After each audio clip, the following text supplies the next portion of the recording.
दिन के निचले स्तरों के करीब ट्रेड करते हुए बाजार और अच्छी खासी गिरावट और बिकवाली का माहौल आज एक दिन की छुट्टी के बाद।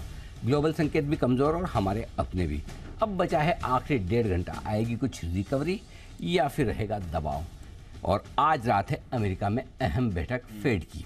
इससे पहले क्या करें आप, ये है आज का बचे हुए 1.5 घंटे का फोकस। स्वागत है आप सबका फाइनल ट्रेड में। नमस्कार, मैं हूं अनिल सिंघवी। नमस्कार, मैं हूं दीपांशु भंडारी।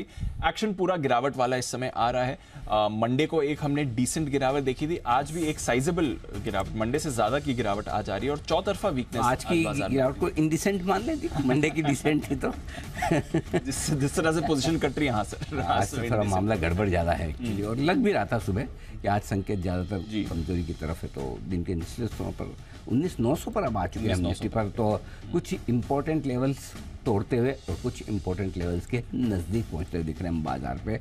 और बाकी भी आप जो बता रहे हैं, 800 पॉइंट नीचे सेंसेक्स है, 800 पॉइंट नीचे सेंसेक्स है, 650 पॉइंट नीचे बैंक निफ्टी है। मिड और स्मॉल कैप में भी एक साइजेबल फॉल आ रही है। 1.25% आपका स्मॉल कैप इंडेक्स नीचे है, 0.5% आपको गिरावट मिड में आती दिख रही है। सिर्फ पीएसयू इंडेक्स है जो होल्ड आउट कर रहा है, अदरवाइज अक्रॉस द बोर्ड यानी कि आज चौतरफा गिरावट आपको आती दिखेगी। Metals, financials, private banks, real estate, यहाँ पर आपको ज़्यादा दबाव आते हुए दिख रहा है। इंफ्रा भी आज कमज़ोर होते हुए दिख रहा है। आईटी स्टॉक्स में भी ज़्यादा एक्शन नहीं है। कैपिटल गुड्स, एफएमसीजी, चुनिंदा शेयर्स होल्ड आउट कर रहे हैं, अदरवाइज वहाँ पर भी आपको गिरावट आती हुई दिख रही है। फार्मा और ऑटो में भी आपको कमजोरी है, हालांकि यहाँ पर उतनी ज़्यादा सुस्ती नहीं है। But across the board Anil ji, आज एक तो चौतरफा गिरावट है, फ्रंटलाइन इंडेक्स गिर रहे हैं, ब्रॉडर मार्केट में वीकनेस आ रही है, और एचडीएफसी बैंक का तो बड़ा योगदान है। उस योगदान को हटा भी दें तो भी काफ़ी सारे स्टॉक्स हैं, हैवी वेट्स हैं आपके जो कमजोरी में है। एचडीएफसी बैंक है, रिलायंस इंडस्ट्रीज है, दोनों आपको कमजोरी में आते हुए दिख रहे हैं। इसके अलावा आपको योगदान आते हुए मारुति से दिख रहा है, एचयूएल, एलएनटी, आईसीआईसीआई बैंक, ये भी कुछ काउंटर्स हैं जो बाजार की गिरावट में आज योगदान दे रहे हैं। तो हैवी वेट्स तो लीडरशिप दिखा रहे हैं गिरावट में, बट और भी उन्हें पार्टिसिपेशन मिल रहा है अक्रॉस द मार्केट आज सर। तो कैसे समझना है, मंडे को एक फॉल आया लंबे समय बाद, उसके बाद आज एक साइजेबल फॉल आते हुए दिख रहा है। आप पीक से भी अब थोड़ा रिट्रेस हो गए, करीब 200-250 पॉइंट का रिट्रेसमेंट हो गया। कैसे देख रहे हैं इस समय के एक्शन? दीप, दो तरीके से देखा जाए। अगर नेगेटिव साइड पर देखें तो गिरावट शार्प है, तेज है और दिग्गजों में अच्छी खासी है और एक्सपेक्टेड भी है। और सुबह से आज हम ये बात करते हैं कि खरीदने की जल्दबाजी बिल्कुल भी नहीं करनी है, अच्छे लेवल पे ही लेना है और 2 टुकड़ों में लेना। आज 3 टुकड़ों वाला मामला है नहीं, जबकि लग रहा है कि 3 टुकड़ों वाले लेवल्स आएंगे। सो एचडीएफसी बैंक तो बेचारा बदनाम है ही आज गिरावट के लिए, लेकिन गिरावट है वो दूसरी जगह से भी बहुत आ रही है। रिलायंस ने भी कोई कम कंट्रीब्यूशन नहीं दिया, बिना मतलब अगर रिलायंस 2.25% आपका नीचे हो तो खाली एचडीएफसी बैंक क्या करेगा। निफ्टी के 2 दिग्गज अगर इस तरह से टूटेंगे तो आपके लिए रुक पाना मुश्किल है। सुबह प्राइवेट बैंक्स ने, आईसीआईसीआई वगैरह ने कोशिश जरूर की कि हम बैंक निफ्टी को उतना कमज़ोर ना होने दें, लेकिन देखिए अल्टीमेटली लीडर तो लीडर ही। अब जो लीडर इतना कमज़ोर हो तो उसका असर तो आना ही है, इसलिए छोटे मझोले बैंक्स बाकी सारे भी अब करेक्ट होते हुए दिखे। ये तो नेगेटिव साइड पर है। संकेत आपके लिए सारे के सारे नेगेटिव थे, चाहे वो आप कच्चा तेल देख लें, बॉन्ड यील्ड्स देख लें, डॉलर इंडेक्स देख लें, अमेरिका के बाजार देख लें। हमारे यहाँ लोकल ट्रिगर्स में आप सोमवार की गिरावट से थोड़ा सा मूड जो कॉशियस हुआ, उसके बाद एचडीएफसी बैंक की वजह से और साथ ही एफआईएस की बिकवाली के आंकड़े फिर से आपको सोमवार को मिले। लेकिन बड़ी चीज़ है कि आज गिर तो रहे हम, गिरे पहली और आखिरी बार नहीं है, लेकिन रुक क्यों नहीं रहे या खरीदारी क्यों नहीं आ रही। तो रुक क्यों नहीं रहे और खरीदारी क्यों नहीं आ रही है, उसकी एक ही सबसे बड़ी वजह दीप है कि आज रात की फेड की मीटिंग हमें कह रही कि इंतजार करो, हड़बड़ी और जल्दबाजी मत करो, क्योंकि फेड कुछ अच्छा करने वाला या अच्छे कहने वाला है नहीं। ये आम धारणा अमेरिका में बन चुकी है, इसीलिए बॉन्ड यील्ड्स आपको 16 साल की ऊंचाइयों पर दिखेंगे, इसीलिए डॉलर इंडेक्स 105 के ऊपर है। सो जब आपको पता है कि फेड कुछ अच्छा नहीं कहने वाला, अब अगर कह देगा तो कल कर लेंगे तेजी, और अगर हम सोचे उससे ज़्यादा खराब कह दिया और उतना भी कह दिया और अमेरिका में रिएक्शन आ गया तो फिर मैं क्यों आज किसी भी लेवल पे जल्दबाजी में खरीदूं। सो ये तो सारे आपके लिए नेगेटिव माहौल है जिसकी वजह से आपका हाल खराब है। अब पॉजिटिव साइड पे क्या है? पॉजिटिव साइड पे एक आध छोटी मोटी 2 चीज़ें जो बता दूं। एक, थोड़े बाजार कंपेरेटिवली हल्के हुए लॉन्ग साइड पर, क्योंकि 20,000 टूटा है, वहाँ स्टॉप लॉस ट्रिगर हुए हैं। 19,900 यहाँ पे स्टॉप लॉस थोड़े और ट्रिगर होते हुए दिख रहे हैं, तो हल्के होते हुए दिख रहे हैं बाजार। दूसरा 46,000, 45,800, 45,500, 3 लेवल आपने तोड़े, तो तीनों की जगह स्टॉप लॉसेस के जो लेवल है वो थोड़े थोड़े कम होते गए। अब दूसरी पॉजिटिव बात क्या है, अब जहां आप पहुंचे हैं वो सपोर्ट जोन के नजदीक आ रहे हैं। आज के लिए अगर कोई सपोर्ट जोन है तो 19,825 से 19,865 सबसे स्ट्रॉन्ग, 900 तक मान लीजिए, 19,825 से 19,900 ये आपका 75 पॉइंट का जो रेंज है ये सबसे स्ट्रॉन्ग सपोर्ट है। और इससे ज़्यादा स्ट्रॉन्ग चाहिए तो 19,725 825 होता है। तो आई थिंक उससे ज़्यादा तो उतना 19,825 के नीचे तो क्या ही जाएँ, जाने में चले जाएँ, स्पीड ऐसी। बट लगता है ऐसा कि अब आप सपोर्ट जोन में घुस रहे हैं। बैंक निफ्टी का जहाँ तक सवाल है 45,150 45,325 जो आज सुबह हमने देखा खरीदारी की रेंज वो है, आप देखिए वहीं पे आया है, वहीं पर है। तो खरीदारी की रेंज आज कहाँ 45-46 हज़ार के नज़दीक हम बंद हुए हैं। हमने आज खरीदारी की रेंज 600 पॉइंट नीचे दी है कि उससे पहले नहीं बनता और लगभग उस रेंज पे आ रहा है। तो अब अच्छी बात ये है कि आखिरी सपोर्ट रेंज के नज़दीक आ रहा है। दिन की जो आखिरी सपोर्ट रेंज है, हो सकता है आखिरी घंटे में हल्की फुल्की शॉर्ट कवरिंग का सहारा मिले जिससे आप गिरना रुक जाएं, क्योंकि अगर कोई शॉर्ट है तो उसको भी उतना ही डर है कि मैं इतना नीचे होने के बाद अगर और शॉर्ट करूं या शॉर्ट ना काटूं, कल फेड की मीटिंग के बाद अमेरिका अगर भाग जाए तो मुझे भी लॉस लेना पड़ सकता है या मेरा प्रॉफिट कम हो सकता है। सो इन लेवल्स के आसपास फ्रेश शॉर्ट बनाने का कॉन्फिडेंस भी कम है, लॉन्ग बनाने का तो खैर बिल्कुल ही नहीं है। सो आई थिंक थोड़ा सा मुझे लगता है कि अब सपोर्ट रेंज में आने के बाद हल्की फुल्की यहाँ पर बाजार की गिरावट कम होनी चाहिए, थमनी चाहिए, रुकनी चाहिए। 19,825 865, 45,150 45,325, और अगर ये भी टूट जाए फिर तो जो है वो है, वो तो है। ठीक है सर, पर चलिए यहाँ से अब थोड़ा बाजार को संभलना चाहिए, ये आपके लिए रुकना चाहिए, गिरावट स्लो हो जाए, धीमी हो जाए, थोड़ा सपोर्ट लेने की कोशिश करें बस। ठीक है सर, गॉट इट। आइए फिर जब तक बाजार संभले और डेटा भी समझे, हम हमारे गेस्ट से भी बात करें, तब तक नुपुर और कुशल से बात करते हैं खबरें और इवेंट्स के बारे में। कुशल, गुड आफ्टरनून, बताएं इंपॉर्टेंट इवेंट्स कौन से हैं बाजार के लिए? गुड आफ्टरनून दीप। इंपॉर्टेंट इवेंट्स में पीएफसी इसकी एडजस्टमेंट्स होने वाली है इनके एफएनओ कॉन्ट्रैक्ट्स में, जिस तरह से इन्होंने बोनस इशू डिक्लेयर किया था आज की क्लोजिंग से। साथ ही यात्रा ऑनलाइन इसका आईपीओ आज बंद हो जाएगा, तो देखना होगा कि फाइनल सब्सक्रिप्शन इनका क्या निकल कर आता है। साथ ही ग्लोबल इवेंट के लिहाज से फेड की पॉलिसी ऑफकोर्स आज रात 11:30 बजे आएगी, तो इस पर हमारी नजर रहेगी। जहां तक कल का सवाल है, बीएससी इसका बायबैक खुल जाएगा, तो यहां पर फोकस करिए। बर्जर पेंट्स एडजस्टमेंट्स इसके भी एफएनओ कॉन्ट्रैक्ट्स में होंगे, क्योंकि इन्होंने भी बोनस शेयर जारी किए थे। साथ ही ईएमएस लिमिटेड इसकी जो लिस्टिंग है वो होती हुई दिखेगी। पीएफसी ये एक्स डेट हो जाएगा इनका जो बोनस शेयर इन्होंने ऐलान किया था। साथ ही बैंक ऑफ इंग्लैंड की भी पॉलिसी आपके सामने आएगी कल के दिन में। जहां तक शुक्रवार का सवाल है, कैश पे से एमएमटीसी अपने नंबर्स डिक्लेयर करेंगे। साथ ही ब्लू स्टार यहां पर क्यूआईपी के इशू प्राइस पर विचार करेगी कंपनी, और कर्नाटका बैंक यहां पर भी फंड जुटाने पर कंपनी की बोर्ड बैठक है। आईपीओ से जुड़ी हुई 4 ट्रिगर्स हैं, जिसमें जैगल प्रीपेड इसकी लिस्टिंग होने वाली है। साथ ही मनोज वैभव जेम्स ये आईपीओ खुलेगा, 26 तारीख तक ये आईपीओ खुला रहेगा। इशू साइज 270 करोड़ रुपए का रखा गया है। सिग्नेचर ग्लोबल ये आईपीओ बंद हो जाएगा, और साथ ही साई सिल्क इसका भी आईपीओ क्लोजिंग है 22 तारीख को ही। बर्जर पेंट्स और जीएमडीसी ये एक्स डिविडेंड और एक्स बोनस ट्रेड करते हुए दिखेंगे। साथ ही भारत बनाम ऑस्ट्रेलिया की जो 3 सीरीज की ओडीआई है वो भी शुरू हो जाएगी 22 तारीख को। ओके, तो ये है सारे के सारे ट्रिगर। भारत और ऑस्ट्रेलिया के बीच पहला वनडे मैच, ये वनडे मैच क्यों खेल रहे हैं? अभी तो वर्ल्ड कप है ही ना, बाद में बाद में ही है ना सर, मतलब अभी तो 22 से 27 तारीख तक वनडे है। तो थक नहीं जाएंगे? उन्होंने, रोहित शर्मा ने तो डाउन प्ले कर दिया उसको। अच्छा, शर्मा जी नहीं खेल रहे? नहीं, वो कह रहे हैं कि ऐसे थकने वाली बात नहीं है। हाँ। मतलब वो खेल तो रहे हैं, मतलब फर्स्ट 2 नहीं खेल रहे हैं, लास्ट वाला ओडीआई खेल रहे हैं। तो वर्ल्ड कप के पहले आखिरी ये सीरीज है ऑस्ट्रेलिया के साथ वनडे की, वो शुरू होने जा रही है, जिस पर पूरी पैनी नज़र कुशल बनाए रखेंगे। कुशल, अगर आपको ऐसा लगता है कि कोई ऐसी टीम जिसको मैं ट्रैक नहीं करूंगा, तो आप कह सकते हैं ऐसा कि भाई मैं आयरलैंड ट्रैक नहीं करूंगा या मैं वेस्ट इंडीज ट्रैक नहीं करूंगा, मैं बड़ी ऑस्ट्रेलिया ऐसे ही ट्रैक करूंगा।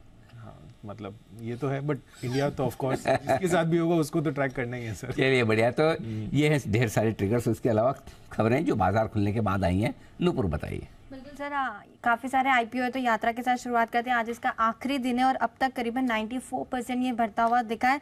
रिटेल में देखेंगे तो 1.25 गुना यहाँ पर सब्सक्रिप्शन आते हुए नजर आए, और एनआईआई में करीबन 15% यहाँ पे सब्सक्राइब हुआ है। साई सिल्क की बात करें तो पहला दिन है और बहुत ही सुस्त रेस्पॉन्स यहाँ पे मिला है। अब तक अगर देखें तो सिर्फ 5% ये आईपीओ जो है वो भरा है। रिटेल में 9% बढ़ते हुए दिखा है, और एनआईआई में सिर्फ 2% का सब्सक्रिप्शन ही यहाँ पे हुआ है अब तक।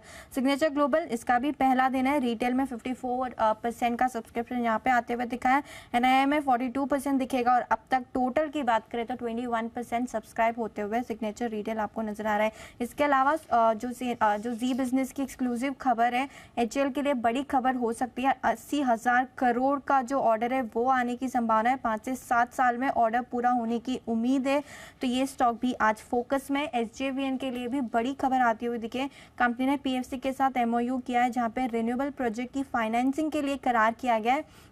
करीबन 1,20,000 करोड़ के रिन्यूएबल प्रोजेक्ट के लिए करार किया है, तो ये स्टॉक भी आज फोकस में। औरोबिंदो फार्मा पर भी आपको रखनी है नज़र, क्योंकि US FDA से इस कंपनी की जो सब्सिडरी है वहाँ पर जो जांच हुई थी उसके बाद फॉर्म 483 दिया गया है जहाँ पे एक आपत्ति जारी की गई है, तो थोड़ी सी नेगेटिव खबर है औरोबिंदो फार्मा के लिए भी। कैप्लिन पॉइंट की बात करें तो पॉजिटिव न्यूज़ यहाँ पे आती हुई दिखी है कंपनी को, क्योंकि US FDA से जो कंपनी की एक दवा है उसे अब अंतिम मंजूरी मिल चुकी है, तो एडिशनल रेवेन्यू फ्लो यहाँ पे आते हुए ईज माई ट्रिप पे रखनी है नजर, क्योंकि कॉर्पोरेट ट्रैवल सॉल्यूशन 2.0 कंपनी ने लॉन्च किया है, तो ये भी एक पॉजिटिव ट्रिगर है कंपनी के लिए, तो यहाँ पे भी रहेगी नजर। गार्डन रीच पर भी आज फोकस है, क्योंकि लॉयड्स के साथ हाइड्रोजन फ्यूल सेल के लिए कंपनी ने करार किया है, तो बिजनेस यहाँ पर भी आता हुआ नजर आएगा कंपनी के लिए। TCS जहाँ पे कंपनी को एक ऑर्डर मिला है, बैंक आईडी और बैंक एक्स के से कंपनी को एक नया ऑर्डर मिला है, हालांकि अमाउंट नहीं दिया है, फिर भी ये स्टॉक फोकस में। ब्लॉक डील में रिलायंस में आज सुबह से देखे हमने करीबन 2.25 करोड़ शेयर के सौदे हुए, और IOB जहाँ पे 42 लाख के सौदे होते हुए दिखे, तो ये सारे स्टॉक्स आज फोकस में। ओके, ढेर सारे स्टॉक्स आज फोकस में। आइए इन्हीं स्टॉक्स पर फोकस करते हैं हमारे एक्सपर्ट पर, और एक्सपर्ट का सबका इंट्रोडक्शन करूँ उससे पहले जल्दी से एक बिगुल कुणाल जी राकेश जी के लिए चार्ट कॉर्नर का। पहले बिगुल के साथ करते हैं शुरुआत।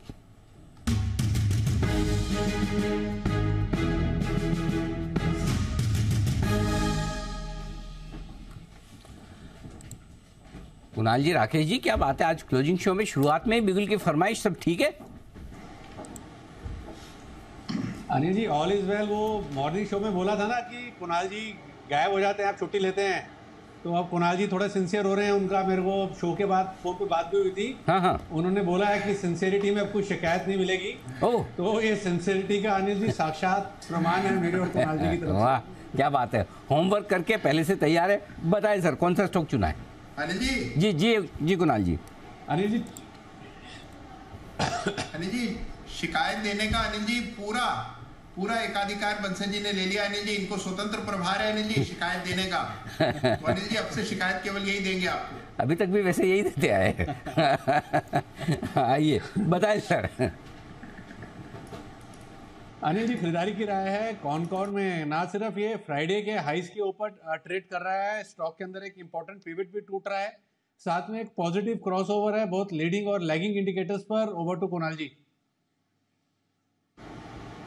अनिल जी देखिए, कमजोर बाजार में जो शेयर ताकत दिखाए उस पर जरूर निगाह डालनी चाहिए। तो कॉनकॉर में हम देख रहे हैं कि आज कमजोर बाजार में भी एक ब्रेकआउट चार्ट पर आता हुआ दिख रहा है। अगर आप इसके ओवरऑल स्ट्रक्चर को देखें तो एक विशालकाय राउंडिंग बॉटम पैटर्न बना है जिसका ब्रेकआउट होता हुआ दिख रहा है। 730 730 के स्टॉप लॉस से बाय करें। पहला टारगेट होगा 760 का, इवेंचुअल टारगेट 775 का, तो 775 रुपए के टारगेट के लिए कॉनकॉर में खरीदारी कराएं।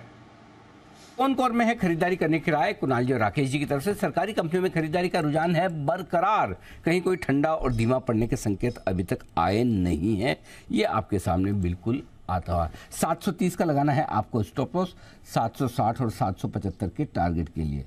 आइए अब बाकी हमारे जो 5 एक्सपर्ट जुड़ चुके हैं, जरा उन्हें एक बार स्क्रीन पे दिखाएं। उनके लिए एक टेस्ट है, जीके टेस्ट। आज बुधवार है, बिल्कुल। Guest expert of the week पता तो हो गई आपको। एनी गेसेस, कौन है आज हमारे guest expert of the week? सुनिए जी, ऐसे खाली ऐसे देखने का काम नहीं, बताना तो पड़ेगा, गलत बताओ चाहे सही बताओ। हाँ, माइनस मार्किंग भी होती है जवाब नहीं देने की। जी आशु मदान, ओके। हिमांशु जी? वागले जी, ओके। और सचिन जी? आशु सर ही है। आशु सर ही हैं, ओके। इतना कॉन्फिडेंस किस बात का भाई साहब आपको? कोई अंदर खबरी रखा है आपने यहाँ पे स्टूडियो में? सचिन जी? यूजुअली वेडनेसडे के शोज में आशु सर ही होते हैं। अच्छा, okay. Artificial intelligence, okay, wonderful. Okay, Bansal ji? नहीं अनिल जी, आशु जी नहीं है। आशु जी जिस दिन दोपहर को आ रहे होते हैं सुबह से ट्विटर पे लग जाते हैं और वागले जी भी नहीं हो सकते अनिल जी। वागले जी अगर होते तो हमारा नंबर पहले नहीं होता अनिल जी बिल्कुल का। Most logical answer, most logical answer, भले कितने भी गलत हो आंसर एकदम सही है, बिल्कुल गलत कितने भी हो, मतलब है नहीं बता रहा हूँ मतलब। जी कुणाल जी। अनिल जी देखिए, मुझे भी लगता था अनिल जी वागले जी नहीं हो सकते हैं, लेकिन है कौन अनिल जी ये नहीं पता मुझे, पर वागले जी नहीं है अनिल जी, ये मैं कह सकता हूँ अनिल जी दावे के साथ। तो मैं बता दूं आपके सबके आंसर गलत हैं, मतलब इतनी कंसिस्टेंसी, सबके सब एक साथ, गजब। बताऊं कौन है, जरा सेठी साहब के दर्शन कराइए इन सबको। सेठी साहब, हाँ अब हाथ जोड़िए, अब आए आप इसके। हाँ, तो ये सेठी साहब है हमारे guest expert of the week. और बाकी जिन जिन लोगों ने आशु सर के लिए बोला है, जैसे हिमांशु जी ने, सचिन जी ने, है ना, तो कहाँ है दोनों। हाँ, आप भी ऐसा बिल्कुल दिल छोटा न करें, आप भी 50% सही है। Yes. तो दूसरे एक्सपर्ट हमारे आशु जी भी है। तो आज हमारे 2 guest expert of the week, Ashu sir और सेठी साहब, आप दोनों का बहुत बहुत स्वागत है स्टूडियो में। अनिल जी वो सबके गलत जवाब है। गलत जवाब सबके, वो तो मैंने बोल ही दिया। गेस्ट एनालिस्ट तो ये किया, गेस्ट एंकर आए हैं अनिल। एंकर का भी गलत जवाब है। अभी टाइम है, अभी तो हमने बनाया नहीं रूट। गलत जवाब। अनिल जी मंडे को मैं आ सकता था गेस्ट एंकर बन के, बट दीपांशु ने आने नहीं दिया। नहीं तो हमने बताया नहीं ना कि मैं नहीं हूँ छुट्टी पे, ऐसा इसलिए। कई बार हमारे दर्शक बोलते कि आप पहले बता दिया करो आप छुट्टी पे हो, आप छुट्टी पे हो। बताएं कैसे? अगर पहले नोटिस दे दे लोग आ जाए यहाँ पे दूसरे। पर दीपांशु से मैंने पूछा प्रॉब्लम क्या है, तो दीपांशु ने कहा कि देखो वेडनेसडे को गेस्ट एनालिस्ट डे है, एक नहीं आएगा, दूसरा तीसरा, गेस्ट एंकर डे करके आपके अलावा कोई है ही नहीं, मतलब कोई पाइपलाइन ही नहीं है, तो फिर वो डे कैसे बन सकता? तो चलो हम एक वो नर्सरी तैयार करते हैं, यहाँ पर ट्रेनिंग दी जाएगी एंकरिंग की, और उसके बाद तो चलिए आप दोनों का बहुत बहुत स्वागत है। आइए बढ़ते आगे, और इससे पहले कि कुछ और डिस्कशन करें, एक बार सचिन जी के लिए बिल्कुल BTS डबल टी का।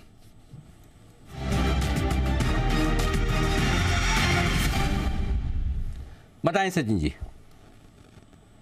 जी एक बिल्कुल मैं 2 कॉल दे रहा हूँ। एक लॉन्ग शॉट इक्वेशन होगा, शॉर्ट साइड पे डॉक्टर रेड्डीज में मुझे अभी भी वीकनेस नजर आ रही है। एंड जिस तरीके से ओवरऑल स्ट्रक्चर है, मुझे लग रहा है ये चाल 55-60 तक एक्सटेंड होनी चाहिए। तो अभी भी यहाँ पर फ्रेश शॉर्ट पोजीशंस ऐड करने की सलाह होगी। स्टॉप लॉस आप यहाँ से लगभग अराउंड 56-80 पे लगाए। इंट्राडे में मुझे लग रहा है अभी एक 50 पॉइंट का ड्रॉप आ सकता है, बट पोजिशनली मुझे लग रहा है 55-60 तक ये पर्टिकुलर मूव राइड की जा सकती है ऑन द लोअर साइड। जो सेकंड कॉल है वो है लॉन्ग कॉल ITC पे। डिस्पाइट मार्केट वोलेटिलिटी पिछले 5 दिन का अगर हम डेटा देखें तो कहीं पर भी मेजर शॉर्ट बिल्टअप नहीं थे, एक्सॉर्शन नहीं था। एंड जिस तरीके से इसने 450 के फ्लोर को अच्छी तरह डिफेंड किया है, वहां से वापस एक पुल बैक जनरेट हुआ है, तो जल्दी ये पर्टिकुलर स्टॉक 460-65 के आसपास के स्विंग्स दिखा देगा। तो यहाँ पर ITC में खरीदारी करने की सलाह होगी। स्टॉप लॉस आप लगभग अराउंड 450-50 पे लगाए। ट्रेडिंग का टारगेट होगा अराउंड 460 का, बट मुझे पोजिशनली लग रहा है 465 तक ये मूव अनफोल्ड हो सकती है। बेचने की राय है डॉक्टर रेड्डीज ने पहला शॉर्ट कॉल आया है मेरे ख्याल से किसी फार्मा स्टॉक पे, लंबे समय बाद 5680 के स्टॉप लॉस के साथ 5560 का टारगेट। आइए, कल एक अहम बैठक होने जा रही है और वो है बोर्ड बैठक, और बोर्ड बैठक है कैपिटल मार्केट रेगुलेटर सेबी की इस बोर्ड बैठक में किन किन बड़े मुद्दों पर हो सकती है बातचीत और फैसले। ब्रजेश हमारे साथ तैयार है, हमारे वरिष्ठ सहयोगी, बताने के लिए, जो सेबी के मामलों पर गहरी पकड़ रखते हैं। पूरा एजेंडा उनके पास में है। ब्रजेश बताइए कल क्या क्या होगा। बिल्कुल, अगर देखें तो जो इम्पोर्टेंट एजेंडे हैं करीब 5-6 चीज़ें कही जा सकती हैं। उसमें से एक ये है कि जो बड़े कॉरपोरेट के लिए एक शर्त है कि 25% उनको इंक्रीमेंटल जो बोरोविंग है उसका 25% उनको कॉरपोरेट बॉन्ड से जुटाना है, तो उस पर पेनल्टी लगती है। अभी उस पेनल्टी के नियम में रियायत दी जा सकती है, और पेनल्टी के बदले इंसेंटिव और डिसइंसेंटिव का मैकेनिज्म लाया जा सकता है। इंसेंटिव तब होगा जब लिमिट एक्सीड कर लेंगे, यानी जितनी उनको करनी चाहिए उससे ज़्यादा करेंगे तो इंसेंटिव होगा। इंसेंटिव लिस्टिंग फीस में रियायत के तौर पर होगा, और डिसइंसेंटिव ऐसा होगा कि उनको क्लियरिंग कॉरपोरेशन में अतिरिक्त पैसा देना पड़ेगा। दूसरी बात जो है, रीट्स और इनविट्स जो हैं, इनके लिए जो investor education and protection fund इनका जो होता है उसका इस्तेमाल प्रमोशन के लिए किया जा सकता है। साथ ही जो इन्वेस्टर्स अफेक्टेड हैं उनकी भरपाई के लिए किया जाए, इस पर जो है सेबी बोर्ड फैसला ले सकता है। तीसरा जो इंटरेस्टिंग चीज़ है यह है कि इंडेक्स प्रोवाइडर रेगुलेशन एक बार बोर्ड में, मार्च के बोर्ड में अप्रूव हो चुका था, लेकिन फिर से बोर्ड में लाया जा रहा है, क्योंकि इसमें कुछ दिक्कतें बताई गई थी और इसलिए इसको फिर से बोर्ड में लाया जाएगा। खासतौर पर एक ये समस्या थी कि जो इंटरनेशनल इंडेक्स प्रोवाइडर्स हैं उनका बहुत ज़्यादा इनपुट नहीं हो पाया था पिछली बार, तो इस बार उस इनपुट को लेकर के और कुछ बदलावों के साथ इसको फिर से बोर्ड के सामने मंजूरी के लिए रखा जाएगा। इसके अलावा FPIs और बाज़ार में जिन और रास्तों के ज़रिए विदेशी निवेश आता है, इसको लेकर एक गहन चर्चा होने की उम्मीद है। हालांकि इसकी पूरी डिटेल्स नहीं है, लेकिन ये एक मुद्दा होगा जो अहम होगा। इसके अलावा बोर्ड को प्रेजेंटेशन दिया जाएगा कि आर्टिफिशियल इंटेलिजेंस का किस तरह से इस्तेमाल किया जा रहा है मार्केट में और इसको और आगे कैसे इस्तेमाल किया जा सकता है। लेकिन जो ज़्यादा इंटरेस्टिंग चीज़ें हैं, जो लोगों को लग रहा था कि बोर्ड में आएगा, जो चीज़ें नहीं आने वाली हैं, उसमें से है डीलिस्टिंग रेगुलेशन। बहुत उम्मीद थी कि डीलिस्टिंग रेगुलेशन आएगा, उसके आने की उम्मीद नहीं है। म्यूचुअल फंड का TER, जिसको लेकर बहुत लंबे समय से बात हो रही थी कि ये कब आएगा, तो वो भी आने के आसार नहीं है, क्योंकि उस पर जो दोबारा कंसल्टेशन पेपर आना था वो अब तक नहीं आया है। फिनफ्लुएंसर्स के जो नियम हैं उसके भी इस बार के बोर्ड में जाने की उम्मीद कम है, क्योंकि इस पर अभी भी चर्चा और चल रही है। इसके अलावा अनएक्सप्लेन्ड सस्पिशियस ट्रेडिंग एक्टिविटीज़, ये एक बहुत ही कड़े किस्म का कानून ऐसे लोगों के लिए आने वाला था जिनके खिलाफ प्राइमा फेसाई सबूत नहीं मिलते हैं, लेकिन स्थितियां ये संकेत करती हैं कि इन लोगों ने बाजार में गड़बड़ी की है, तो इसके भी इस बार के बोर्ड में आने की उम्मीद नहीं है। ओके, तो मतलब आप ये कह रहे हैं कि जो एजेंडा है उसमें से उसके बजाय जो एजेंडा नहीं है वो ज़्यादा इम्पोर्टेंट नहीं आने वाला है।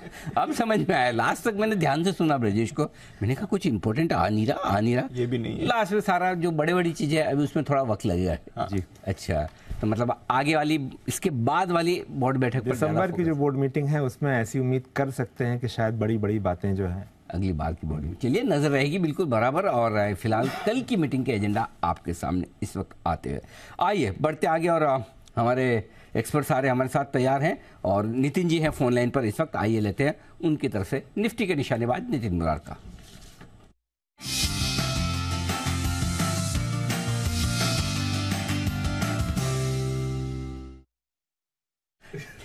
नितिन जी स्वागत है आपका, बताएं सर। अनिल जी, यहाँ पे 45,400 की पुट ऑप्शन लेंगे जिसका प्राइस अभी 44.45 है। 45,400 की पुट ऑप्शन 44.45 में मिल रही है और मार्केट भी 45,400 के आसपास ही है स्पॉट लेवल। तो आपकी ये at the money put option हो गई।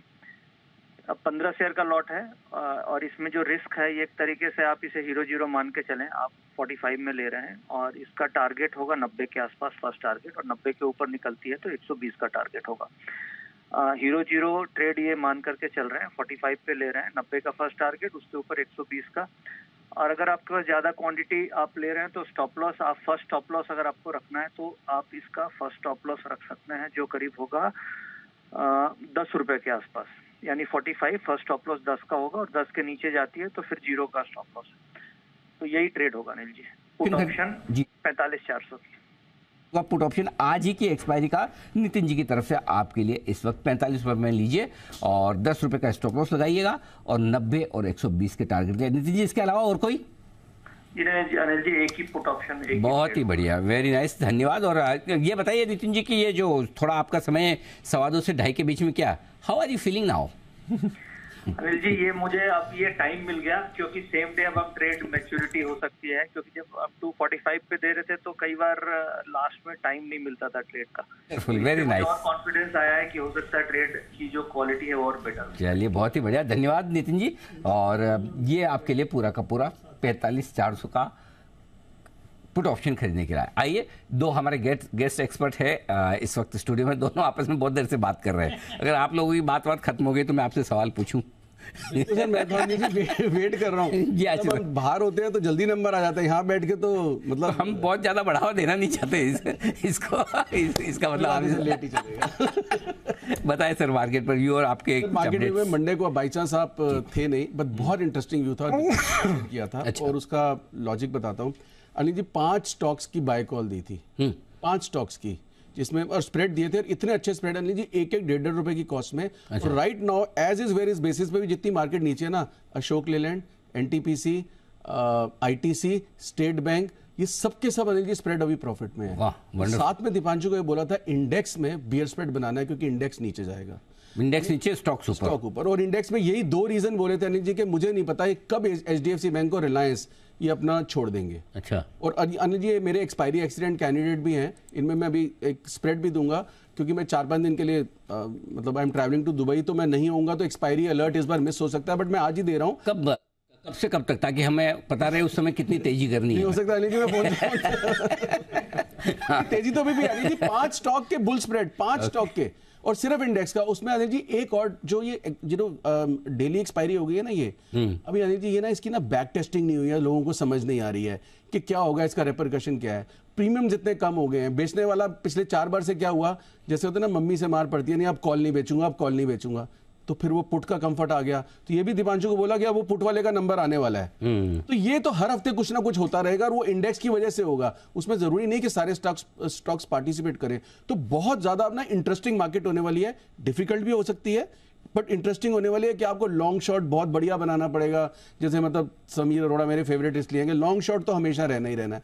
तो अनिल जी अभी भी मतलब 2 स्प्रेड है मेरे पास, अगर आप कहें तो मैं शेयर कर लेता हूँ। नहीं, मुझे कॉल में तो कोई प्रॉब्लम नहीं, लेकिन आपने जैसे दुबई की बात की, 2 लोगों ने हाथ खड़ा कर दिया। कुछ बोलना चाहते हैं आप? कहें तो मैं पहले कॉल लूँ, कहें तो आप? नहीं, इजाजत दो तो पहले दो। हाँ जी, कुणाल जी और राकेश जी दोनों कुछ बात करना चाह रहे। पहले हाथ किसने खड़ा किया था मुझे बता दें, मैं तो बिल्कुल अनुशासन के हिसाब से उसे, बंसल जी ने पहले हाथ खड़ा किया, ऐसा बताया गया है मुझे स्टूडियो के द्वारा। जी बंसल जी बताएं। अनिल जी मैं आशु जी को बताना चाह रहा हूँ, आशु जी कह रहे हैं ना कि स्टूडियो में आया हूँ, चांस नहीं मिल रहा, पहले चांस बाहर मिल जाता है। हाँ। तो आशु जी रूल्स ऑफ गेम सेम है, चाहे आप स्टूडियो के अंदर है चाहे स्टूडियो के बाहर है, हाथ आपको हिलाना पड़ेगा। स्टूडियो में बैठ के हाथ नहीं हिलाएंगे तो आप कोई सलमान खान है, ऋतिक रोशन नहीं है कि अनिल जी आपको देख रहे हैं, मतलब कि हाथ तो हिलाएंगे तभी तो अनिल जी आएंगे आपके पास। मैंने तो यहाँ तक कहा कि डांस वांस करो। अनिल जी हाथों से याद आ गई एक बात बहुत इंपॉर्टेंट। अब जब कॉल के लिए रुकी ना, तो आज राकेश जी ने कहा था कुणाल जी के हाथ खाली थे, बर्थडे पार्टी का 3-4 बार बोल चुके हैं ये। ऊपर से अगर आपको मतलब आपको ध्यान नहीं होगा, हिमांशु छोटा भाई है, उसने भी कंप्लेंट की कि मेरे को इनवाइट नहीं आया बर्थडे का, और राइटफुल कंप्लेंट थी। और अनिल जी इन दोनों ने, मतलब कुणाल जी ने और इन दोनों ने IEX की कॉल दी थी सर मेरे बर्थडे पे। अब भूल गए जब आपने याद भी कराया था, याद है IEX की कॉल दी थी अनिल जी। और उसके बाद अनिल जी देखो 42 वाला 32 हो गया, ये राइट जाते हैं ना। सुनो नहीं देखो, सुनो अनिल जी पूरी बात। हिमांशु का तो इन्विटेशन कैंसिल हो गया, अब कुणाल जी के हाथ खाली इसलिए थे उनको बुलाया, लेकिन केक नहीं खिलाया और ड्रिंक नहीं पिलाई। नहीं, ये पर्सनल और प्रोफेशनल मिक्स मत कीजिए। वो पार्टी अलग है, कॉल से अलग है। जी कुणाल जी। अनिल जी देखिए, मेरा तो एक छोटा सा ऑब्जेक्शन ये है कि अनिल जी अभी ये बता रहे हैं कि आप सोमवार को, अनिल जी 3-4 बार इन्होंने अनिल जी हाईलाइट किया कि आप मंडे को नहीं थे। अलग अलग लोग अलग अलग तरह से हाईलाइट कर रहे हैं कि आप मंडे को नहीं थे। जी। और खुद अनिल जी 4 दिनों के लिए दुबई जा रहे हैं। एक भाई साहब ये हैं जो अभी अमेरिका के टूर से लौटे। अनिल जी 2 सप्ताह का दौरा था और मैं आधे दिन के लिए नहीं था अनिल जी, सोमवार को उसको बार बार वो हाईलाइट कर रहे। तो अनिल जी ये सरासर नाइंसाफी है, इस पर अनिल जी कृपा करके नहीं, एक्चुअली ऐसा नहीं है कुणाल जी, हर चीज़ पे ऑब्जेक्शन लेना ठीक नहीं है। मैं छुट्टी लेता हूं तो मुझे रिलीफ मिलती है, आशु जी छुट्टी लेते तो सारे पैनल और सारे व्यूअर्स को रिलीफ मिलती है, तो रिलीफ तो मिल रही है। तो इसलिए हर चीज पे ऑब्जेक्शन लेना ठीक नहीं है। आइए बिल्कुल आशु सदके जी, स्विंग के सुल्तान आशु बदान, और sorry guest of the week, guest expert of the week.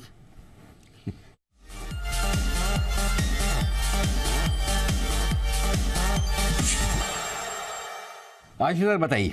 Anil ji हमारा एक निफ्टी का स्प्रेड चल रहा है जी, मार्जिनल प्रॉफिट में है क्योंकि ड्रॉप जितना सोचा था 100-150 पॉइंट उससे ज्यादा आ गया है, लेकिन अभी भी प्रॉफिट में है, उसे बुक कर लेना चाहिए। एक नया स्प्रेड अनिल जी, कल निफ्टी की एक्सपायरी है, 19,950 की एक पुट लेनी है, जो इसका भाव चल रहा है अनिल जी 78, और 19,850 की 2 पुट बेचनी है। 19,950 की एक लेनी है और 850 की 2 बेचनी है। अब इसमें कॉस्ट आएगी अनिल जी 15-16 रुपए। 15-16 रुपए ऑलरेडी 53 रुपए इन द मनी है। मतलब 800, मतलब 900 का मान लो स्पॉट चल रहा है, तो आप 50 रुपए तो इन द मनी हो, और स्प्रेड के दे रहे हो 16 रुपए। सेफ कहां तक हो? 750 तक। इतना तो अनिल जी आप संभाल ही लेंगे। ठीक बात है, 750 तो नहीं आने देंगे कल तक। हाँ 725 वर्ष के सिनेरियो, बस उससे ज्यादा नहीं है। 725 में लॉस हो जाएगा 25 पॉइंट में क्या हो जाएगा सर? नहीं वैसे कुछ नहीं। चलो ठीक है, आपके लिए 25 पॉइंट और ऊपर। मैं बताऊं एग्जैक्ट लेवल बताऊं आपको, 19,727। चलो तो अनिल जी वैसे वो मुझे नहीं लगता आने वाला, बट 19,750 तक सेफ है। 16 रुपए लगा के अनिल जी पैसे 3 गुना हो सकते हैं। 900 भी बंद हो जाएगा तो 50 रुपए हो जाएगी। एक तो कल की एक्सपायरी के लिए निफ्टी का बेयर स्प्रेड बनाना चाहिए, फ्रेश बेयर स्प्रेड। ओके। दूसरा अनिल जी HDFC बैंक, मैं तो कई महीनों से इसको एक्सपायरी अलर्ट में भी दे रहा हूं कि इतना ह्यूजली ओवरबॉट और इतना यूफोरिक स्टॉक, और मतलब फंडामेंटल 3-4 क्वार्टर में सीटीजी से पूछूंगा पता चलेंगे कि मर्जर के बाद क्या होगा, उससे पहले इतनी इंटरप्रिटेशन, और एक दिन के एनालिस्ट मीट में सारा कुछ ऐसे होता ना, मतलब गेम ही चेंज कर दी। करेक्ट। तो वो मैं मतलब तो ये अनिल जी HDFC बैंक जिस तरह से नीचे आया है और हाईली ओवरबॉट, मुझे नहीं लगता कि इस एक्सपायरी में मतलब कहीं मतलब एग्जिट क्या है तो कुछ हो पाएगा। तो 1600 की इसकी पुट लेनी है, अभी 1575 चल रहा है। एक्सपायरी भी आ रही है अगले हफ्ते जल्दी, अभी तो गई थी छुट्टियां आ गई अगस्त वाली। हाँ, छुट्टियां आ गई, कुछ आपने ले ली तो आपको थोड़ा जल्दी लगा। भाई साहब एक छुट्टी को 4 बार बताने से 4 थोड़ी हो जाएगी जी। फ्रीक्वेंसी और छुट्टियां बढ़ गई हैं। नहीं, सवाल ही नहीं। पिछले साल नहीं थी इतनी। नहीं, सवाल ही नहीं। बताओ, एक छुट्टी को 4 बार गिनोगे तो फ्रीक्वेंसी बढ़ी जाएगी। वीकेंड के बीच में और छुट्टी के बीच में आई ना, तो 4 दिन वैसे हो गए। ओके, शुक्रवार से मंगलवार तक आपने 4 दिन। Very nice. आपको मिस कितना करते हैं ये भी तो देखो ना, कि आपकी एक छुट्टी 10 के बराबर। मैं तो कंफ्यूज हो जाता हूँ, प्यार कर रहे हैं गलती निकाल रहे। जी बताइए। अब तो प्यार का भी पहले होता था ना, love you to the moon and back, तो पहले तो था मून के, अब तो प्रज्ञान भी है, विक्रम भी है, सब। अब तो love you to the moon back हो सकता है। चलिए तो अनिल जी, ये 1600 की पुट लेनी है HDFC की, जिसका भाव है 32 रुपए, और 1550 की एक बेचनी है। ये कॉस्ट आएगी 1 on 1, ये 2 नहीं है जी। HDFC बैंक में नीचे का 2 and 2 ठीक है। तो अनिल जी 22 रुपए की कॉस्ट है, मतलब आपका 1578 का HDFC बैंक बिका हुआ है। करेक्ट। वर्स्ट केस में ऊपर 22 रुपए है, वो मतलब 1550 है, 60 बेच लेंगे, 70 बेच लेंगे, और नीचे में अनिल जी 22 रुपए डबल हो सकते हैं। और ये मुझे लगता है कि HDFC बैंक अब एग्जिट, मतलब अभी अगर बहुत ही एनर्जी आज सब में पैनिक करके बेच दिया हो, लेकिन अभी भी जिनसे बात करो वो लॉन्ग टर्म के लिए तो अच्छा ही बोलते हैं HDFC बैंक, तो कहेंगे नहीं क्या बेचने की जरूरत है, जो हो गया सो हो गया। बट जो ट्रेडर है अनिल जी उसको एग्जिट मिलेगा नहीं। तो HDFC बैंक का और निफ्टी, ये 2 बियर स्प्रेड अनिल जी कल के लिए हाथ में होने चाहिए। और परफेक्ट, ठीक बात है। और वक्त पे और बिगुल, और 2:45 बजे आशु जी की तरफ से आपके लिए आएगी एक स्पेशल पिक भी, guest expert of the week. फिलहाल एक Bigul guest expert of the week का सेठ साहब के लिए।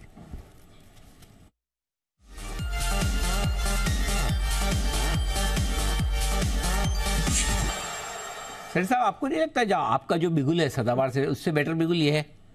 नहीं जी, वही ज्यादा अच्छा लगता है। सर साहब पहले क्यों बोल रहे हैं कि अगर वो बिगुल अच्छा बोल दिया तो यहीं बिठा लेंगे? हाँ, वो भाप गए पहले से, समझ गए। हाँ, थोड़ा उनको आइडिया लग गया था मैं क्या किधर जा रहा हूँ, इसलिए। बताइए सर साहब।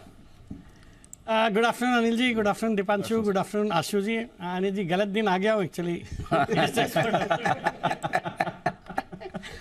एक तो दिन गलत था, फिर जब मालूम पड़ा आशु जी भी आने वाले हैं तो हमने दोनों को एक दूसरे का बताया ही नहीं। क्लैरिफाई कर दो, मार्केट नीचे इसलिए आप गलत दिन बोल रहे हैं। एक तो पहले वही बोला, दूसरा आपका है, तो ये दूसरा आपका बता रहा हूँ। फिर ये मालूम नहीं था ना कि आप भी इधर हो। तो हमने दोनों को एक दूसरे का बताया नहीं।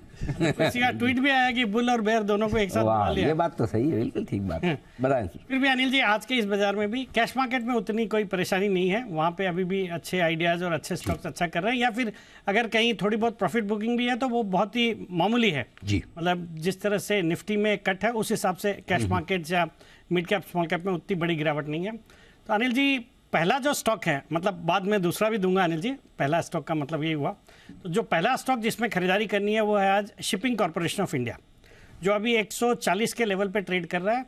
भारत की सबसे बड़ी शिपिंग कंपनी है और भारत की सबसे बड़ी टैंकर ओनर है, और ये one of the only Indian shipping company है जो हर तरह की सर्विसेज प्रोवाइड करती है with in the shipping space. बाकी दमदार फंडामेंटल्स वाली कंपनी है। जून तिमाही भी बहुत ही अच्छी थी, 147 करोड़ का पैट रिपोर्ट किया, जो पिछले साल जून तिमाही में 98 करोड़ का पैट था। अच्छे मार्जिन है, अच्छे रिटर्न रेशियोज, फिर आपके वैल्यूएशन के लिहाज से भी अपनी बुक वैल्यू के नीचे ये स्टॉक ट्रेड करता है, तो उस लिहाज से भी सस्ता है। बाकी इसमें एक और ट्रिगर है, जो एक डीमर्जर हुआ है SCI लैंड एसेट्स का, तो वो जो डीमर्जर हुआ उसकी जल्दी लिस्टिंग हो सकती है, और वंस दैट हैपन्स तो जो शिपिंग कॉर्पोरेशन का जो स्ट्रेटेजिक स्टेक सेल की जो बातें हो रही है वो क्लियर हो सकता है। तो आई एम एक्सपेक्टिंग कि सरकार काफ़ी सीरियस है about divesting shipping corporation of India, और अगर वैसा कुछ होता है तो फिर यहाँ से भाव बहुत अच्छे हो जाएंगे, because that would suddenly be done at a much as a premium to the current market price. तो उस लिहाज से शिपिंग कॉर्पोरेशन ऑफ इंडिया में खरीदारी करने की भी सलाह है और शॉर्ट टर्म टारगेट है 155 के, स्टॉप लॉस रखना 135 रुपये। ओके 155 का टारगेट, 135 का स्टॉप लॉस, शिपिंग कॉर्पोरेशन पर करें खरीदारी। जय ठक्कर भी हमारे साथ जुड़ रहे हैं और कुछ ही देर में जय की कॉल भी लेंगे। उससे पहले आइए 2:30 बज चुके हैं और ले लेते हैं अनिल जी की मार्केट स्ट्रैटेजी भी।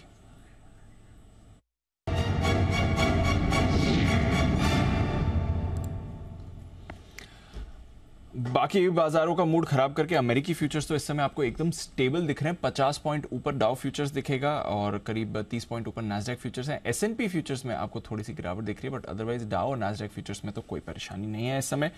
यूरोप के बाजार भी एक्चुअली अच्छे मूड में दिख रहे हैं। यूरोप के बाजार में भी सर कोई परेशानी नहीं है, बट एशिया आज कमजोर था, हमारे बाजार ज्यादा कमजोर हैं। आज हम ग्लोबल मार्केट्स को अंडर परफॉर्म कर रहे हैं। बस एक बढ़िया बात है, रुपया 12 पैसे मजबूत हो गया रुपया, तो थोड़ा आई थिंक RBI इंटरवेंशन भी आया, बट रुपया स्ट्रेंथ दिखा रहा है, बाकी सब तो कुछ अच्छा नहीं दिख रहा। क्या करना है सर? दीप, मुझे लगता है 19,825 19,900 की जो रेंज है, सपोर्ट रेंज, वहाँ पर मार्केट रुकने की कोशिश करेगा, सपोर्ट लेगा। इसके नीचे आज मुझे दिखता नहीं है, तो वहाँ पर निफ्टी के लिए सपोर्ट है। लेकिन फिलहाल यही है कि अगर आपके शॉर्ट हैं तो थोड़ा इस रेंज में आज मिले, आखिर में थोड़ा काटिए। लॉन्ग है तो आप 19,800 का स्टॉप लेकर चलिए। अब 900 तो आई है, 800 का स्टॉप लॉस रख लीजिए। 20,000 के आसपास आए तो थोड़ी बहुत प्रॉफिट बुकिंग या अपनी पोजीशन हल्की कर सकते हैं, क्योंकि ऊपर का जो लेवल है वो क्लियर कट है। 20,000 20,050 के ऊपर आज निकलना होगा मुश्किल। क्यों? क्योंकि 20,000 पर 1,75,00,000 पौने 2 करोड़ शेयर खड़े हैं कॉल राइटर्स। 20,050 पे 1 करोड़, 20,100 पर 1.25 करोड़, यानी कि कॉल राइटिंग 20,000 से लेकर 20,100 की रेंज में दमदार हुई है, वो आपके लिए रुकावट का काम करेगी। सपोर्ट आखिरी आपका 19,900 है।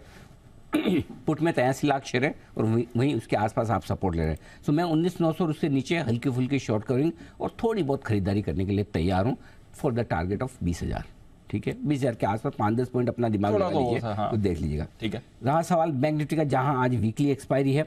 बैंक निफ्टी में दीप मुझे लगता है 45,200 45,300 स्ट्रॉन्ग सपोर्ट का काम करेगा, ये आसानी से अब नहीं टूटेगा। आई थिंक बैंक निफ्टी भी डन फॉर द डे है। थोड़ा 45,200 45,300 सपोर्ट है और ऊपर में 45,400 45,500 रुकावट भी है। असली मजबूती बनेगी अब 45,500 के ऊपर, फ्रेश कमजोरी होगी 45,200 के ऊपर। इस बीच में 300 पॉइंट की रेंज में बैंक निफ्टी आपको बचे हुए समय के लिए टाइम पास करता रहेगा। सो 45,500 पार करके निकला तो बढ़िया शॉर्ट कवरिंग होगी। शॉर्ट कवरिंग इसलिए होगी 45,400 पर 1.25 करोड़ शेयर है कॉल राइटर्स, 45,500 पर 1 करोड़ 35 लाख शेयर है, यानी कि बैंक निफ्टी में अच्छी खासी कॉल राइटिंग होकर रखी है ऊपर के लेवल पे, जो 45,400 500 पे। और अगर आपने 3 बजे के पहले उसको पार किया तो फिर आपके लिए बड़ी शॉर्ट कवरिंग आती हुई दिखेगी। तो आई थिंक 45,200 45,500 बैंक निफ्टी का रेंज हो गया। निफ्टी के लिए 19,865 और 20,000 ये आपकी रेंज होगी। इसको आपको ट्रेड करना है बचे समय के लिए। Got it. तो चलिए, रेंज आपको मिल गई है और इस रेंज के आइदर तरफ मूव बड़ी आ सकती है, बट इस रेंज में अगर आप ट्रेड करना चाहें तो वहां पर आप ट्रेड कर सकते हैं। जय भी है हमारे साथ तैयार। आइए एक कैश का ऑप्शन बिगुल जय के लिए।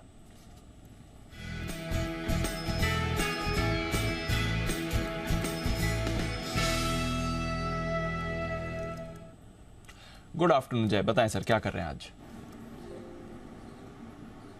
हाँ, very good afternoon to you Deepanshu, very good afternoon to you Anil ji.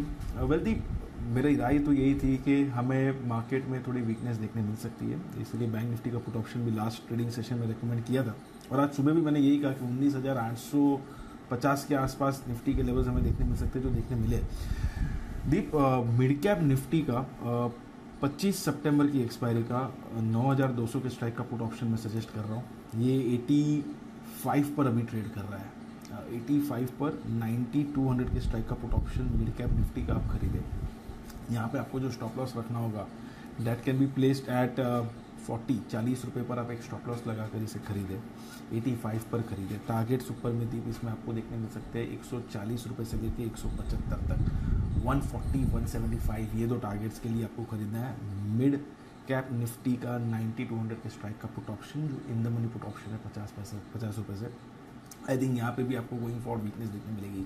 Market में दीप थोड़े दिन कंसोलिडेशन साइडवेज मूव रहेगा। मैंने तो ये भी कहा था कि बाय सेल ऑन राइज में दूंगा, पुट ऑप्शन फर्दर सजेस्ट करूँगा। अगर बाउंस आया तो एक और मौका मिलेगा, वो मौका मिला नहीं, पुट ऑप्शन मतलब बाउंस हुआ नहीं बाजार में। बट मेरा व्यू अभी भी यही है कि सेल ऑन राइज ही रहेगा टिल द टाइम एक डिसेंट रिवर्सल आए, अदरवाइज और थोड़ी बहुत प्रॉफिट बुकिंग हमें हाई लेवल्स पर गोइंग फॉरवर्ड मार्केट में देखने मिलेगी। एंड आई थिंक ये जो मिड कैप में आज इतना कुछ खास सेलिंग प्रेशर आया नहीं है, यहाँ पे भी गोइंग फॉरवर्ड हमें देखने मिलेगा at least until the time of expiry. अगर हाई निकल जाते हैं तो डेफिनेटली एक नया ट्रेंड चालू हो जाएगा, अदरवाइज सेल ऑन राइज ही है mid and small cap indices में।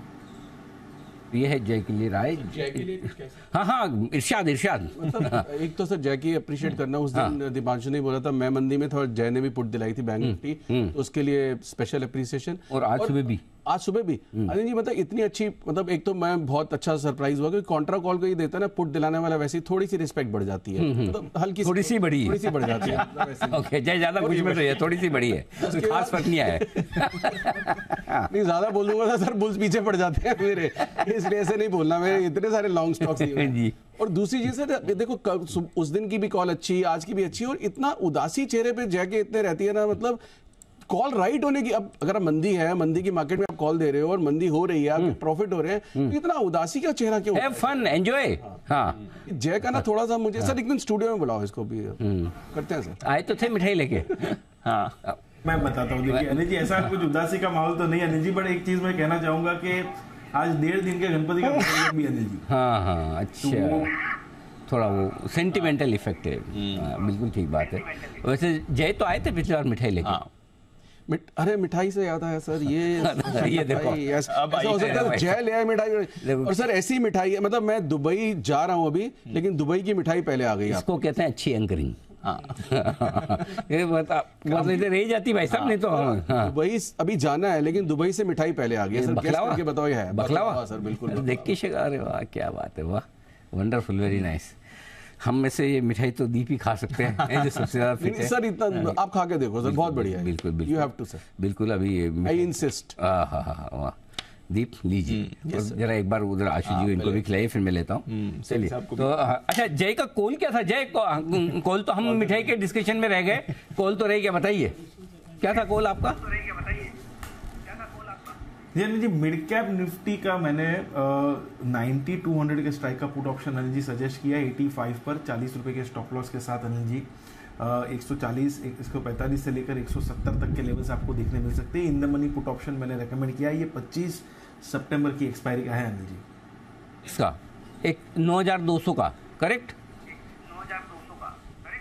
परफेक्ट अनिल जी 90-200 के स्ट्राइक। ये भगवान, ये भी पहली बार ही हुआ है लगता है इतिहास में, पहली बार मिड कैप इंडेक्स, मतलब रोज जय ये तो नहीं ये वाला नहीं, ये तो 40,000 लेवल चल रहा है, इसका इंडेक्स का लेवल 9200 के आसपास चल रहा है ना? जी अनिल जी मिड कैप निफ्टी फ्यूचर जो है अनिल जी अभी 9148 चल रहा है, 9150 के आसपास फ्यूचर्स ट्रेड कर रहा है अनिल जी। ये mid CP Nifty Anil ji है, ये 25 स्टॉक्स का एक कंपोजिट इंडेक्स है। सो ये 40,000 वाला अनिल जी नहीं है, ये मिड सीपी निफ्टी जो 90 और 50 के आसपास है, 25 स्टॉक्स का कंपोजिट इंडेक्स अनिल जी है। Nifty mid cap select 9151 current level, 9200 का put option in the money वाला 85 में लेना। डन, सही है? बिल्कुल परफेक्ट अनिल जी। अरे अनिल जी परफेक्ट है, बिल्कुल जी। मिड कैप्स में सर काफी हो गया। देखिए प्राइस वाइज नहीं भी हो, टाइम वाइज करेक्शन है ही है सर, होना चाहिए। मतलब ये इसका कोई निकलेगा नहीं सर तोड़, मतलब इतने सालों से देख रहे हैं सर। देखिए कोई बैड न्यूज नहीं है, कोई नेगेटिव न्यूज नहीं है, कोई मतलब जिस तरह की तेजी बनी हुई है हमारी मार्केट में, कोई कहीं से कोई सेल कॉल की बात नहीं करता, लंबे पोर्टफोलियो की बातें हो रही है। अगर आप ब्रोकर से बात करेंगे, जो फंडिंग बुक है, लेवरेज है, वो हाईएस्ट लेवल पे होगा। सब चीजें अच्छी चल रही है सर, सब चीजें। ऐसे में कहीं ना कहीं से कोई चीज निकलती है सर, और निकलती है। उसके लिए आप ये नहीं कि आप कुछ उसके लिए वो कर सकते हो, आप सिर्फ थोड़ा सा हल्के होके प्रॉफिट बुकिंग है ना सर, पैसे घर लेके जाने हैं ना, क्या प्रॉब्लम क्या है उसके? बढ़िया है, अच्छी बात है, जिसको जैसा लगे वैसा करे, ठीक बात है, बिल्कुल ठीक। आइए बिगुल 2:45 की पिक तैयार है सेठी साहब? सेठी साहब की तरफ से स्पेशल पिक गेस्ट एक्सपर्ट के ये तो अनिल जी वही वाली है, शॉर्ट टर्म पिक। अच्छा वो शॉर्ट टर्म, स्पेशल और भी है, स्पेशल बाद में, स्पेशल बाद में। तो आइए सदाबहार सेठी साहब की शॉर्ट टर्म पिक कोई भी बिगुल में दे दीजिए, आपकी जो मर्जी।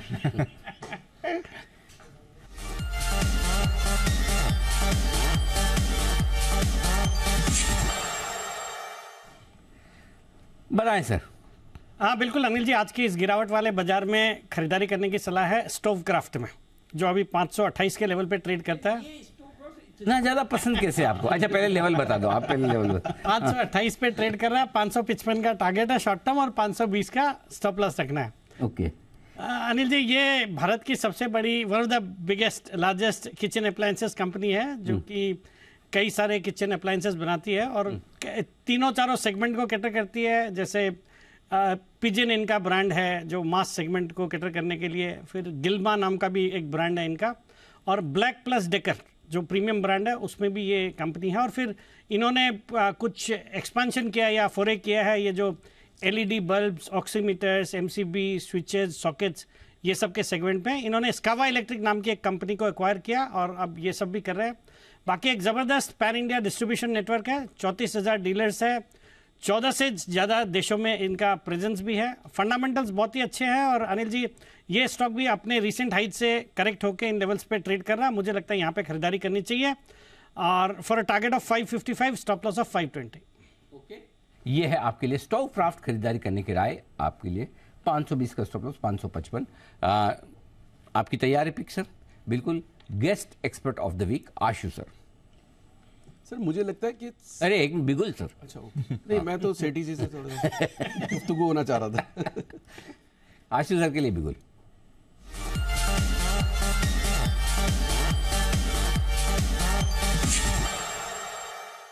सर ये बिगुल कम डीजे का मतलब वो थोड़ा ज्यादा लगता है सर। तभी तो लोग आते हैं यहाँ पे। हर हफ्ते लोगों को बुलाना आसान काम नहीं ना, अट्रैक्ट करना पड़ता है थोड़ा।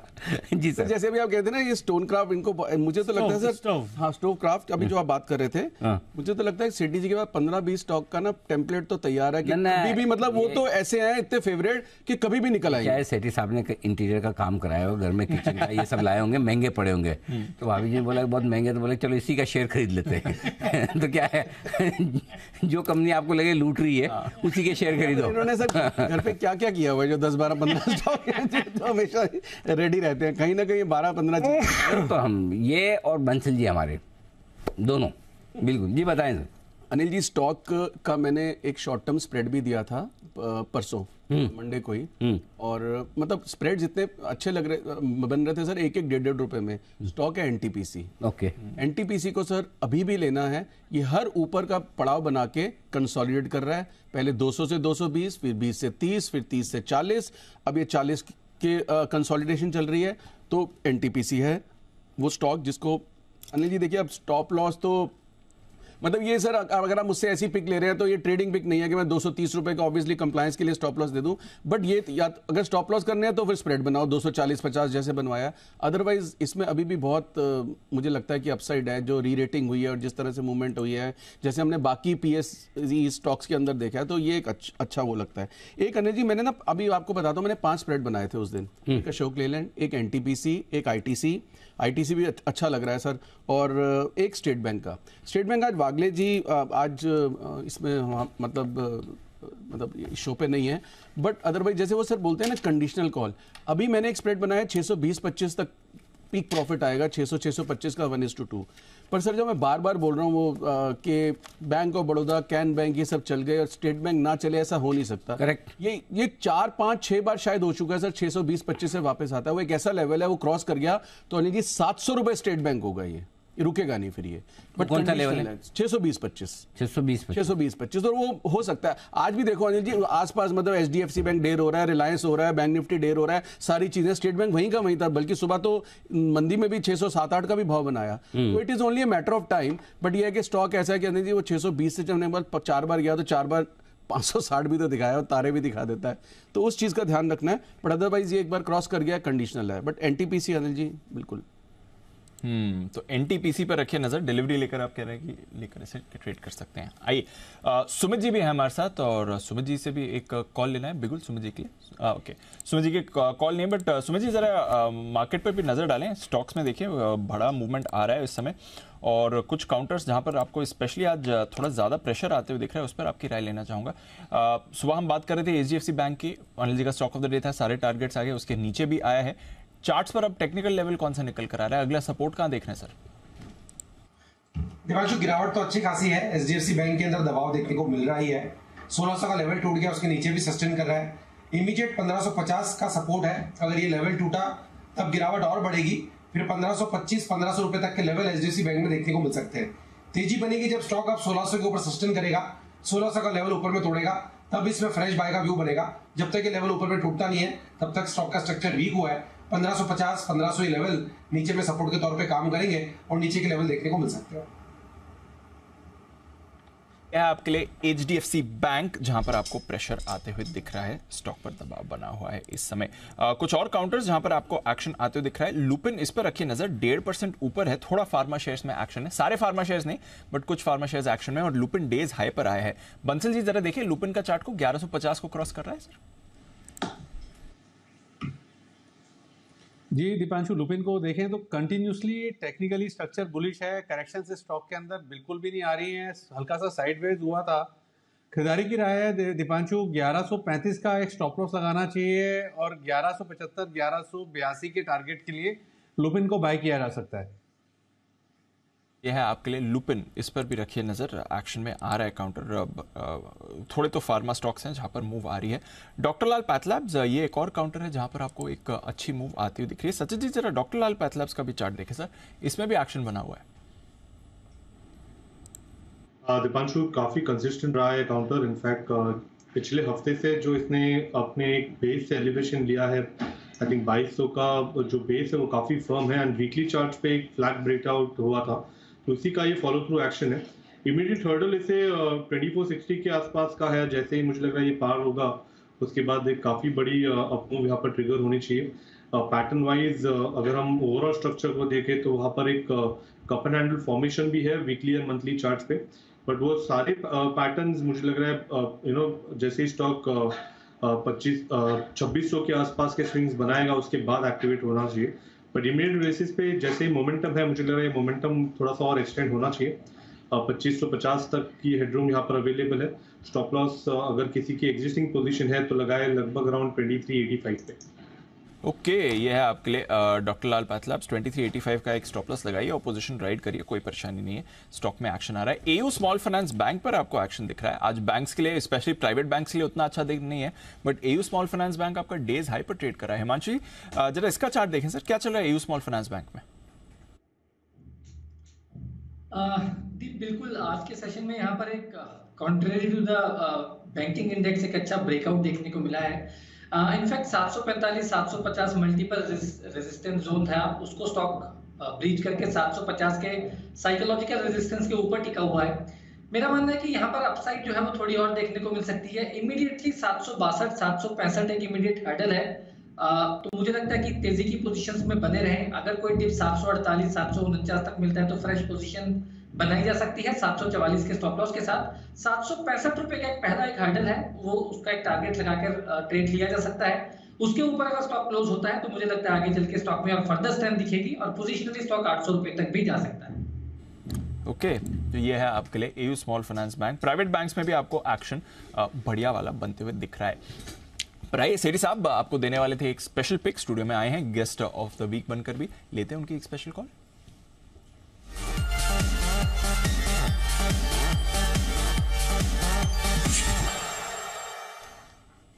बताएं सर। बिल्कुल दीपांशु, जो मेरी आज की स्पेशल पिक रहेगी वो कैश मार्केट का स्टॉक है। अगेन आइनॉक्स विंड में खरीदारी करने की सलाह है। 197 के लेवल्स पे ट्रेड कर रहा है। सेक्टर में कुछ हो रहा है, यू लुक एट सुजलॉन, वो भी एक अच्छी तेजी में है और मुझे लगता है ये आइनॉक्स विंड भी यहाँ से अच्छा करेगा। इसका शॉर्ट टर्म टारगेट है 215 का, स्टॉप लॉस रखना है 190 रुपये का। जैसे मैं बता रहा था, सेक्टर में एक तो 2-3 चीज़ें काफ़ी अच्छी हुई है रिसेंटली। एक तो सरकार ने जो इनके ऑक्शन के जो सिस्टम था उसमें बदलाव किया। पहले ई रिवर्स बिडिंग होती थी, उसको क्लोज्ड ऑक्शन कर दिया, उसके कारण से काफ़ी फ़ायदा है जो कंपनीज है इस सेक्टर में उनको। फिर सरकार का क्लियर कट रोड मैप है भारत में रिन्यूएबल एनर्जी के 500 गीगावाट तक ले जाने का बाय 2030, और उन्होंने क्लियर किया है कि जो विंड पावर का सेगमेंट है वो आज जो 40 गीगावाट है उसको 100 गीगावाट करेंगे बाय 2030। तो हर साल 10 गीगावाट की सरकार की प्लानिंग है, तो उसका एक बड़ा फ़ायदा इन सब कंपनियों को जो विंड एनर्जी में है उनको होगा। और पहले 2017 तक ये सेक्टर काफ़ी अच्छा था और उस समय 30-35 प्लेयर थे, बट आजकल 3-4 प्लेयर्स ही हैं, तो काफ़ी कंपटीशन कम है। सुजलॉन है, आइनॉक्स विंड है या सीमेंस गमेशा है। और बाकी सरकार ने रिसेंटली इंटर स्टेट जो ट्रांसमिशन चार्जेस है वो भी जो प्रोजेक्ट्स 2025 तक लगेंगे उसमें वेव किया है, तो उसका भी एक बड़ा पॉजिटिव ट्रिगर रहेगा। लोगों को जल्दी रहेगी ये प्रोजेक्ट सेटअप करने की। और इस कंपनी का इस सेगमेंट में 20% का मार्केट शेयर है। फिर इन्होंने एक 3.3 मेगावाट की टर्बाइन्स भी लॉन्च करी, जो कि एक गेम चेंजर साबित हो सकता है। उसके कारण से जो प्रोजेक्ट सेटअप कॉस्ट है उसमें काफ़ी कमी आती है। बाकी एक अच्छी खासी ऑर्डर बुक है 7,000 करोड़ की। फंडामेंटल्स में काफ़ी अच्छा इंप्रूवमेंट है। हाल ही में एनटीपीसी से भी एक बड़ा ऑर्डर मिला है मुझे लगता है, और मैनेजमेंट का भी कॉन्फिडेंस नज़र आता है। उन्होंने हाल ही में 600 करोड़ का फंड इन्फ्यूज़ किया इसमें। फिर एक प्राइवेट इन्वेस्टर है समीना ग्रीन, उनसे 400 करोड़ रुपए का फंड लिया। और ये कंपनी मेरे हिसाब से इस फाइनेंशियल ईयर के एंड तक एक डेट फ्री कंपनी हो सकती है। और ये स्टॉक भी अपने हाइट से थोड़ा बहुत करेक्ट हुआ है, 225-30 के हाइट थे, वहाँ से करेक्ट हुआ। मुझे लगता है यहाँ पे बिल्कुल खरीदारी करने का मौका है आज इस खराब बाजार में। खरीदारी करने की सलाह आइनॉक्स विंड में for a target of 215, stop loss of 190। Okay, तो आइनॉक्स विंड 215 का टारगेट, एग्जैक्टली 200 पर स्टॉक ट्रेड कर रहा है। खरीदारी करके चलिए, सीरीज आपको आ रहा है पसंद, चलिए इस पर भी रहेगी हमारी नजर। जेके टायर, इसमें एक एक्शन आपको बनते हुए दिख रहा है, समझते हैं क्यों ये स्टॉक फोकस में है, वो भी ऐसे बाजार में जहां बाकी स्टॉक्स में कुछ मूव नहीं है, बट 5.6% की तेजी के साथ डेज हाई पर जेके टायर, क्यों है ये ऐसा एक्शन, बताएंगे कुशल बताइए।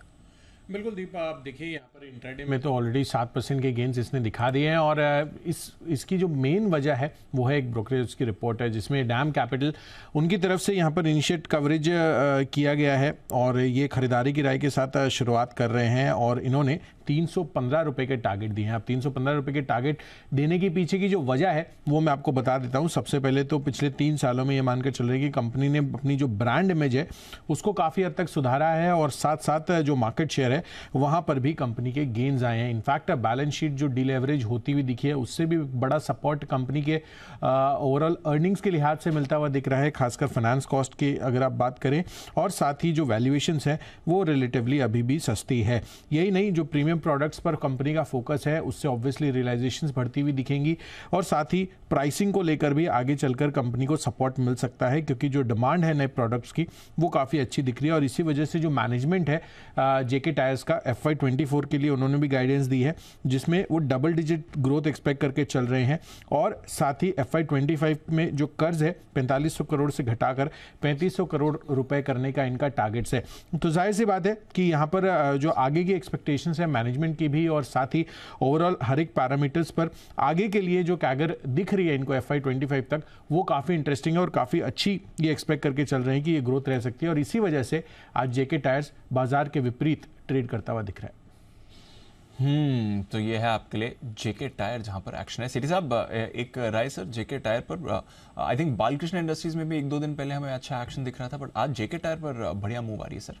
नहीं बिल्कुल दीपांशु, आज मतलब कॉन्ट्रारी टू द मार्केट्स अच्छा कर रहा है ये स्टॉक और बाकी के टायर स्टॉक्स भी। मैं थोड़ी देर पहले देख रहा था in the F&O space Apollo tyre भी काफ़ी अच्छा कर रहा है, मतलब डिस्पाइट द फैक्ट कि निफ्टी 200 पॉइंट के करीब या 230 पॉइंट नीचे है, तो अपोलो टायर में भी एक अच्छी तेज़ी है। मुझे लगता है जेके टायर में जो रिपोर्ट आई है डेफिनेटली उसके कारण से ये ज़्यादा चला हुआ है, बट ओवरऑल टायर स्टॉक्स अच्छे लगते हैं। हालांकि क्रूड का बढ़ना इनके लिए नेगेटिव होता है but still the stocks are doing well और ऑटो सेक्टर अच्छा कर रहा है, तो उसका एक जो indirect beneficiary tyre stocks would be there. तो मुझे लगता है जेके टायर में जिन्होंने लिया हुआ उनको होल्ड करने की सलाह रहेगी। लिया हुआ है तो होल्ड करिए, कोई परेशानी नहीं। सिटीज आपका तो भरोसा है ही और डेज हाई के आसपास ही ट्रेड कर रहा है, अभी भी 6% की मूव भी है जहां पर आपको एक्शन बाजार दिखा रहा है इस समय। और थर्मैक्स जरा इस पर रखिए नजर, 4.5% की मूव, बढ़िया वाली मूव थर्मैक्स में आपको आती हुई दिख रही है। सुमित जी एक बार जरा थर्मैक्स का चार्ट देखें, काफी टाइम से इस पर कोई चर्चा नहीं हुई है, डेज हाई पर इस समय ट्रेड कर रहा है सर। दिवांशु, थर्मैक्स के अंदर पोजीशंस होल्ड करके चलने का सलाह रहेगा। पिछले 5 से 6 दिनों की गिरावट के बाद थर्मैक्स में एक बाउंस बैक आया और ये बाउंस बैक सस्टेन भी कर रहा है। 2900 के ऊपर ही सस्टेन कर रहा है। यहाँ से स्टॉक में ऊपर में 3000 से लेकर 3025 तक का मूव शॉर्ट टर्म में थर्मैक्स में देखने को मिल सकता है। स्टॉक का जो नीचे में चार्ट्स के ऊपर सपोर्ट दिखाई दे रहा है वो 2800-2850 के पास का है, तो 2800-2850 का लेवल जब तक टूटेगा नहीं तब तक पोजीशंस होल्ड करके चले। 3000-3050 के लेवल ऊपर में देखने को मिल सकते हैं। इन लेवल्स के ऊपर सस्टेन करा तो तेजी और एक्सटेंड होगी। तो यह आपके लिए थर्मैक्स जहां पर आपको रखनी है नजर, बढ़िया मूव इस काउंटर पर आती हुई दिख रही है। एक और कैश स्टॉक कुणाल जी आपसे राय लेना चाहूंगा, फोर्टिस हेल्थकेयर। आई थिंक 1-2 दिन पहले भी हमने इसमें एक बड़ी ब्लॉक डील भी होती हुई देखी थी, आज फिर से तेजी में फोर्टिस हेल्थकेयर, स्पेशली 5 मिनट में, पिछले 5 मिनट में एक अच्छी स्पाइक आ रही है फोर्टिस हेल्थकेयर। देखिए सर जरा इसमें क्या चल रहा है। दीपांशु, अच्छा मोमेंटम बन रहा है और जिस तरह का चार्ट स्ट्रक्चर है मुझे लगता है कि काफी सुस्ता लेने के बाद स्टॉक में भी नई गति देखने को मिल रही है। एक अड़चन चार्ट पर दिखती है 345 के आसपास, तो 345 का लेवल स्टॉक निकाल गया तो एक बड़ा ब्रेकआउट होगा इसमें, और मुझे लगता है कि एक ब्रेकआउट ड्यू है यहाँ पर। तो जिनके पास पोजीशन है बिल्कुल बने रहें, 330 के आसपास एक रिवाइज स्टॉप लॉस रखें, 345 पार होने पर नई खरीदारी करें। 345 जब पार होगा तो फिर फ्रेश खरीदारी आप इस पर करके चल सकते हैं, बट नंदलेस रखिए नज़र। फोर्टिस हेल्थकेयर पिछले 5 मिनट में एक बढ़िया मूव यहाँ पर आती हुई दिख रही है, बट एक स्टॉक जो सुबह से कमजोरी में है और अभी भी काफ़ी ज़्यादा प्रेशर है, बाजार का टॉप लूजर है, वायदा कारोबार का टॉप लूजर है और पॉइंट वाइज कंट्रीब्यूशन में बड़ा योगदान इसका आ रहा है, एचडीएफसी बैंक। जरा समझे क्या कुछ ऐसा इनके एनालिस्ट कॉल में निकल कर आया है जो बाजार को बिल्कुल पसंद नहीं आ रहा है इन लेवल्स पर। वरुण हमारे साथ तैयार बताने के लिए। वरुण बताइए। तो दीप 4-5 चीज़ें हैं जो पसंद नहीं आई है, और उसमें सबसे पहले तो नेट इंटरेस्ट मार्जिन को लेके जो इन्होंने बयान दिया है वो थोड़ा सबसे ज़्यादा प्रॉब्लमेटिक है, जहाँ पे इनका कहना है कि जो विलय का 0 डेट थी या फिर एग्जिट आप जिसको पकड़ेंगे, उस दिन पे एचडीएफसी लिमिटेड की जो नेट इंटरेस्ट मार्जिन है उसमें करीब 20 से 25 बेसिस पॉइंट के आसपास की कमी आई है, जिसके वजह से Q1 में एचडीएफसी बैंक के जो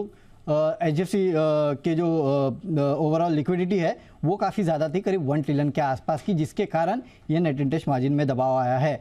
आने वाले समय में एचडीएफसी बैंक के नेट इंटरेस्ट मार्जिन जो कि 4.1% के आसपास है वो गिर के 3.7-3.8% के आसपास रह सकते हैं। कुछ ब्रोकरेज हाउस तो ये भी कह रहे हैं कि 3.5% तक भी ये गिर सकते हैं, यानी कि अच्छे खासे 50-60 बेसिस पॉइंट के आसपास की गिरावट आ सकती है।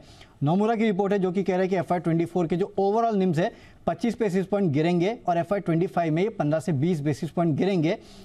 अगले 2-3 तिमाही तक तो ये गिरते रहेंगे, FY25 में जाके स्टेबलाइज होंगे। तो पहला पॉइंट नेट इंटरेस्ट मार्जिन। दूसरा नेटवर्थ। इनका कहना है कि एचडीएफसी लिमिटेड का जो नेटवर्थ है उसमें करीब 17% के आसपास की गिरावट आई है। हालांकि इनका कहना है कि अकाउंटिंग में चेंजेस के वजह से ये गिरावट आई है, लेकिन जो भी हो गिरावट आई है, जिसकी वजह से एचडीएफसी बैंक की जो बुक वैल्यू पर शेयर है उसमें गिरावट हो गई। तीसरा लोन्स एंड एडवांसेस।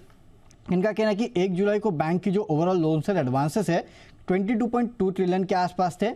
आने वाले 9 महीने में 12% की ग्रोथ और आने वाले कुछ साल तक 17% की CAGR ग्रोथ देखने मिलेगी। अब देखिए एचडीएफसी बैंक की जो ओवरऑल ग्रोथ है वो इससे कहीं ज़्यादा है, लेकिन एचडीएफसी लिमिटेड का इनका कहना है कि जो मॉर्गेज का कारोबार है वहाँ ग्रोथ थोड़ी सबड्यूड है, जिसके कारण ओवरऑल ग्रोथ जो है एचडीएफसी बैंक की वो यहाँ पे गिर सकती है। अगला ग्रॉस एनपीएस 1.2% से बढ़ के 1.4%, नेट एनपीएस में भी बढ़ोतरी हुई है। ROAs जो है उसमें गिरावट हुई है, FY23 की 2.4% से गिर के 1.8%, एचडीएफसी लिमिटेड की बात कर रहा हूं मैं। और यहाँ पे जो कॉस्ट टू इनकम रेशियो है 10% से बढ़ के 19% हुआ है।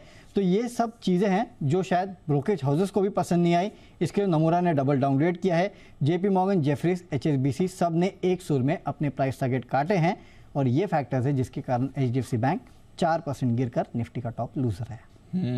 और अभी भी अब देखिए परेशानी तो बनी रही है। आशु सर भी इस पर बेयर स्प्रेड दे रहे थे, वीकनेस दिख रही है। सुबह जी भी कह रहे थे सपोर्ट लेवल्स नीचे आते हैं, और अनिल जी की तरफ से भी सेल कॉल था। सेठी जी का भी ले सकते हैं एचडीएफसी का। वैसे भी अनिल जी ने कहा था कि अब मेरे एब्सेंस में सारे सवाल सेठी जी से आपसे ही आपने कंट्रीब्यूट से नहीं देखिए, करंट लेवल्स पे इतने सारे डाउनग्रेड आ गए तो सेठी जी कभी डाउनग्रेड नहीं बोलते, तो अभी ये आशु जी करंट लेवल्स पे तो खरीदारी करने की तो राय है नहीं। जो भी माहौल बन रहा है या जो भी दिक्कतें हैं, जो फंडामेंटल्स में भी जो बदलाव हुआ है, तो ये जो गिरावट आई है दैट इज डन। बट अभी यहाँ पे किसी को ट्रेड करना तो उसके लिए तो एचडीएफसी बैंक में कुछ करना नहीं चाहिए। There are umpteen number of alternate opportunities. बाकी अगर ये स्टॉक यहाँ से और मतलब समझ लीजिए 1450 के लेवल्स पे आ जाए, तो मैं तो डेफिनेटली बोलूंगा फॉर अ मीडियम टर्म और a long term investor it would be a buy. आप शांति से लेके बैठो and you will make money out of it over the next 9 to 12 months। तो थोड़ा और नीचे आ जाए तो फिर बाइंग अपॉर्चुनिटी मिल जाती है।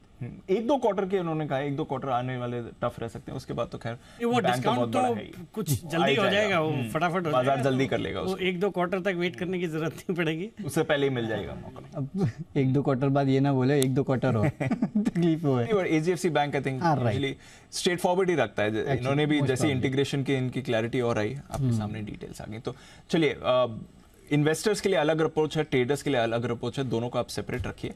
नियर टर्म में ऑफकोर्स प्रेशर दिख रहा है, बट शायद इन्वेस्टर्स के लिए आगे और गिरावट में मौका भी बन सकता है।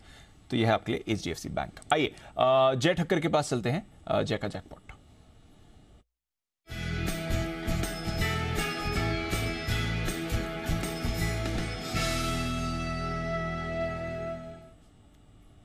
बताएं जय। बिल्कुल दीप, खरीदना है 5600 के स्ट्राइक का डॉक्टर रेड्डीज का पुट ऑप्शन। ये ट्रेड कर रहा है अभी 41.65 42.75 ये स्प्रेड है। आप 41 से लेकर 42.3 के रेंज में खरीदे इसे अभी। मेरा टारगेट है डॉक्टर रेड्डीज में लगभग 5500 5450। आई मीन यही एक्सपायरी में आपको देखने मिलेगा, यहाँ से 200 रुपये और नीचे दी। आर्ली में थोड़ा बहुत ओवरसोल्ड है, मतलब ये 5650 के आसपास है, तो ये 57 भी हो सकता है। सो अगर डिप मिले till the levels of may be से 30-32 के रेंज में तो फर्दर ऐड कीजिएगा। 125 का लॉट है, इसमें आप स्टॉप लॉस रखिएगा लगभग 18 का। सो आपका डाउन साइड रिस्क लगभग हो जाएगा 2750 रुपये का। सो 2700-3000 रुपीज़ के आसपास का आपका डाउन साइड रिस्क है इसमें, अगर आप 18 रुपये का स्टॉप लॉस रखते हैं। टारगेट्स आप देखिए, अगर ये 5500 से 5450 आता है तो ये इन द मनी हो जाएगा। 5600 के स्ट्राइक का पुट ऑप्शन, इसकी वैल्यू ऐसे ही 100 रुपये 150 रुपये की हो जाएगी। मेरे इवेंचुअल टारगेट्स तो लगभग 150 के हैं, बट शॉर्ट टर्म में आई बिलीव 85 एंड 110 ये दो टारगेट्स के लिए आप खरीदे। 85 से 110 के टारगेट्स के लिए 5600 के स्ट्राइक का पुट ऑप्शन डॉक्टर रेड्डीज का। और अगर 30-32 के रेंज में मिले, I think you should add stop loss same रहेगा 18 का, टारगेट्स भी यही रहेंगे। और सोच आपकी मिल रही है जय सत्य जी के साथ, जिन्होंने थोड़ी देर पहले यहाँ पर शॉर्ट कॉल भी दिया था। अब जय की तरफ से पुट खरीदने की भी राय आ रही है, तो डॉक्टर रेड्डीज यहाँ पर कमजोरी बन रही है। कंसेंसस व्यू जय और सत्य जी का बनते हुए दिख रहा है। ये सत्य जी की तरफ से एक और कॉल भी है तैयार, बिगुल उनके लिए BTS-TT।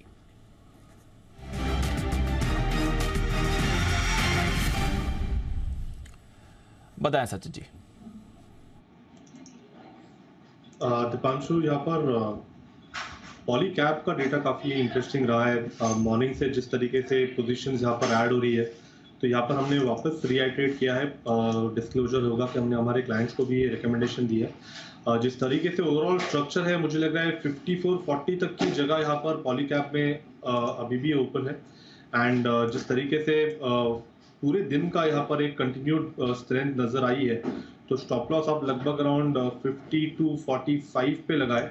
एंड अभी भी मुझे लग रहा है यहाँ पर लॉन्ग पोजीशंस पाइल अप की जा सकती है। जैसे ही ये स्टॉक 5300 का हर्डल निकाल देता है, तो मुझे लग रहा है काफ़ी बड़ी रैपिड मूव आएगी 54-40 तक की। तो खरीदारी करनी है पॉलीकैब्स के फ्यूचर्स में। पॉलीकैब यहाँ पर आपको करनी है खरीदारी। आज सुबह वागले साहब की तरफ से भी यहाँ पर ओपनिंग शो में बाय कॉल आया था, और अब पसंद आ रहा है ये काउंटर सच जी को भी, तो इस पर रखिए नज़र है हमारी ऑयल मार्केटिंग कंपनीज पर भी। और आज यहाँ पर थोड़ा एक्शन दोनों तरफ का देखने को मिल रहा है। थोड़ा समझते हैं ऑयल मार्केटिंग कंपनीज, बाकी इस स्पेस पे क्या कुछ नया डेवलपमेंट हो रहा है, क्यों आपको रखनी है नज़र ऑयल एंड गैस सेक्टर पर भी।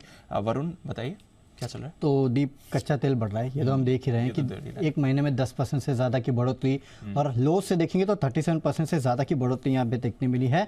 तो इसका इम्पैक्ट ऑयल मार्केटिंग कंपनीज पे होगा। और ऑयल मार्केटिंग कंपनीज पे जिस जगह पे इम्पैक्ट हो रहा है वो दरअसल इन कंपनियों के मार्केटिंग मार्जिन से। आप देखिए, जब कच्चे तेल में गिरावट आई थी तब इन कंपनीज के मार्केटिंग मार्जिन में अच्छा खासा सुधार हुआ था। पिछले सितंबर में पेट्रोल के जो मार्केटिंग मार्जिन है वो पॉजिटिव हो गए थे, और इस बार मार्च के आसपास अगर आप देखेंगे तो डीजल के जो मार्केटिंग मार्जिन है वो पॉजिटिव हो गए थे, और ये 10 से ज़्यादा पे पहुंच गए थे। 10 रुपये से 15 रुपये के बीच में जो है वो इनके मार्केटिंग मार्जिन पहुंच गए थे, जिसके कारण कंपनियों का परफॉर्मेंस जो है वो काफ़ी बेहतर हो रहा था। लेकिन अब क्योंकि कच्चे तेल के दाम बढ़ रहे हैं और आपके पेट्रोल और डीजल के दाम सालों से जहां है वही हैं, इसके लिए इन कंपनियों के मार्केटिंग मार्जिन जो है वो अब नेगेटिव में पहुंच चुके हैं।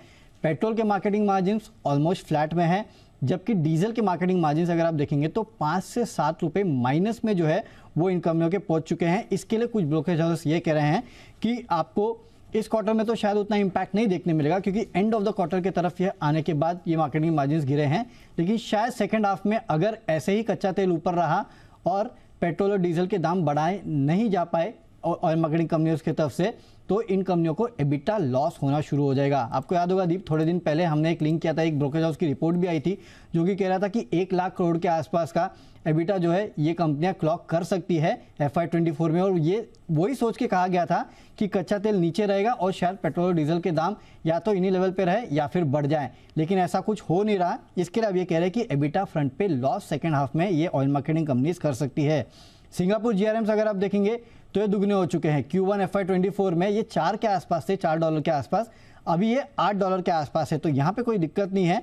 और जो एशिया क्रूड है उसके मार्जिन भी 25 से 27% के आसपास बढ़ चुके हैं, तो यहाँ पे ग्रॉस रिफाइनिंग मार्जिन की दिक्कत नहीं है, दिक्कत है मार्केटिंग मार्जिन की। और मार्केटिंग मार्जिन में अगर यहाँ से गिरावट आएगी तो जाहिर सी बात है कंपनियों को नुकसान झेलना पड़ेगा।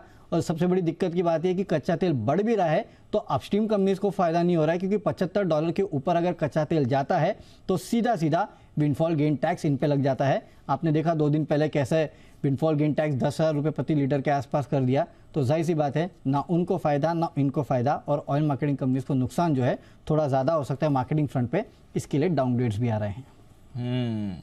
तो ना यहाँ के ना वहाँ के कोई भी सिचुएशन में परेशानी तो इनकी है। हाँ, परेशानी तो इनकी है ही, और वही है कि जीआरएम्स में फायदा अगर होता भी है तो मार्केटिंग मार्जिन को पूरा फायदा आपका निकाल ले जाएंगे, तो कोई फायदा नहीं है। Got it. तो परेशानी वाला मूवमेंट है। जी सर, सिटी साहब। नहीं, बिल्कुल दीपांशु, आई एग्री विद जो भी वरुण ने कहा कि मार्केटिंग मार्जिन्स पे काफी प्रेशर रहेगा, बट जो रिफाइनिंग मार्जिन्स है वहां पे पॉजिटिव नजर आ रहे हैं। तो मुझे लगता है एक stock which could benefit out of it, जिनको रिफाइनिंग मार्जिन ही सिर्फ मिलते हैं और मार्केटिंग कुछ करते नहीं है, एमआरपीएल।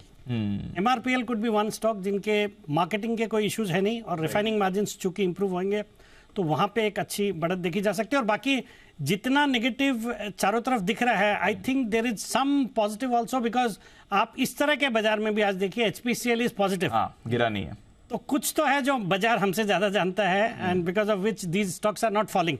इवन बीपीसीएल भी गिरा है, बट कल 1-2 दिन में जो चला हुआ था उसको उतना ही थोड़ा बहुत गिरा है।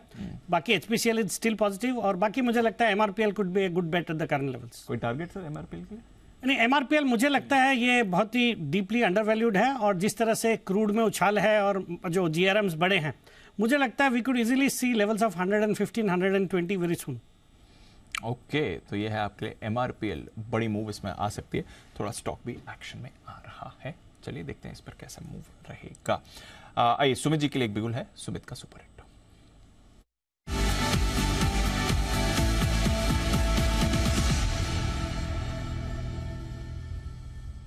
बताएं सर। दिपांशु, एक सेल कॉल अभी मेरे रडार पे आया है। स्टॉक का अभी फ्यूचर्स में भाव चल रहा है 432 रुपए, 431 रुपए 50 पैसा, 431.50, 432 का अभी भाव है। स्टॉक का नाम है विप्रो। विप्रो के अंदर सेलिंग प्रेशर है, विप्रो के अंदर दबाव है, पिछले 3 से 4 दिनों के लो ब्रेक कर रहा है। विप्रो यहां से ऐसा लग रहा है थोड़ा प्रॉफिट बुकिंग, थोड़ा करेक्शन दिखा सकता है। यहाँ पे सीएमबी में बिकवाली करके चलने का सलाह रहेगा। छोटा सा स्टॉप लॉस 436 रुपए का ऊपर में लगाना है। 436 के स्टॉप लॉस से विप्रो में बिकवाली करे। नीचे में जो टारगेट देखने को मिल सकते हैं 425 का इसका पहला टारगेट होगा।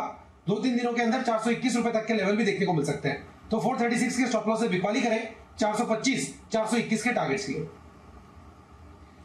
ओके, तो यह है आपके लिए विप्रो, जहां पर आपके लिए सेल कॉल आते हुए दिख रहा है। आइए एक बिगुल जय ठक्कर के लिए, जय का जैकपॉट।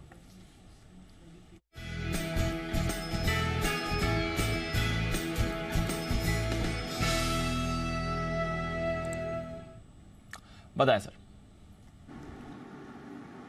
दीप एक कॉन्ट्रा बैट मुझे लेना है और ये मैं लूंगा रिलायंस पर। रिलायंस के 2400 के स्ट्राइक का कॉल ऑप्शन खरीदने की मेरी सलाह है। स्टैंड अलोन रिलायंस कॉल, मैं इसे मार्केट लिंक नहीं कर रहा हूँ, बट मुझे रिलायंस ऐसा लग रहा है कि थोड़ा बहुत बाउंस कर सकता है। 25 रुपये 50 पैसे के रेंज में भी ये ट्रेड कर रहा है, 25.5 ये रेंज में खरीदे। यहाँ पे एक बाउंस मुझे ऐसा लग रहा है कि लगभग आपको 2440 तक देखने मिल सकता है, which is nearly around 2%, right. And call option में इसकी वैल्यू फिर आपको ऊपर में लगभग देखने मिल सकती है 37 रुपये से लेके 45 तक, 37-45 ये 2 लेवल्स आपको देखने मिल सकते हैं। यहाँ पे आपको स्टॉप लॉस जो रखना होगा Deep, that can be placed at 16 रुपये पर एक स्टॉप लॉस लगाया। तो 25-26 के रेंज में खरीदे, 16 पर स्टॉप लॉस लगाया, 37 से 45 के टारगेट्स के लिए खरीदे रिलायंस। और इनफैक्ट ये अगर आपको देखने में मिला बाउंस तो आपको कल परसों तक ही देखने मिलेगा, अदरवाइज आई थिंक अगर फेल होना है तो कल परसों हो जाएगा। तो ये जो भी कॉल है आई थिंक इसका time duration deep it is for this week itself, although ये मंथली ऑप्शन है, स्टॉक्स में तो मंथली ऑप्शन है, बट ये 1-2 दिनों के लिए ही है। ओके, तो ये आपके लिए रिलायंस इंडस्ट्रीज, ये कॉन्फिडेंस बढ़ाने वाली बात आ रही है जय की तरफ से, क्योंकि आज प्रेशर बाजार में एचडीएफसी बैंक और रिलायंस का ज्यादा है।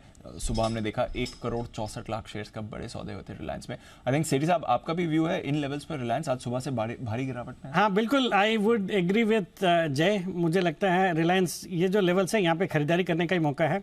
एक तो जो अभी थोड़ी देर पहले हम लोग चर्चा कर रहे थे, जीआरएम्स अगर बढ़ते हैं तो उसका सबसे बड़ा beneficiary Reliance would be there, because आपके सिंगापुर जीआरएम्स ऐसे ही बढ़े हुए हैं और उस पर भी करीबन $2 का प्रीमियम रहता है रिलायंस के, तो उसका एक फायदा होना है। और बाकी जिस तरह से खबरें आ रही है, हाल ही में कतार इन्वेस्टमेंट अथॉरिटी को रिलायंस रिटेल में स्टेक दिया, बाकी ऐसी भी खबरें हैं कि और बिजनेसेस को कुछ स्टेक सेल करके अच्छी रकम जुटा सकते हैं। बाकी आज तो ये जो गिरावट है, जो ब्लॉक हुआ है डिस्काउंट पे हुआ, उसके कारण से स्टॉक टूटा है, but I think it's presenting a good opportunity for medium term investors to buy into this stock. Okay, तो ये है आपके लिए रिलायंस इंडस्ट्रीज। अब इन लेवल्स पर अच्छी बाय हो सकती है। जय की तरफ से भी आपके लिए कॉल ऑप्शन खरीदने की राय आ रही है। देखते हैं अगर रिलायंस रिकवर करके बाजार को सहारा देने की कोशिश करता है। नहीं, फिलहाल 19,900 निफ्टी होल्ड कर रहा है। हालांकि बैंक निफ्टी पर आप देख रहे हैं 45,400 के नीचे का ही कारोबार है। बैन से बेनिफिट 10 स्टॉक्स हैं वायदा कारोबार के बैन में। आइए जानते हैं क्या कुछ बदलाव हो सकते हैं।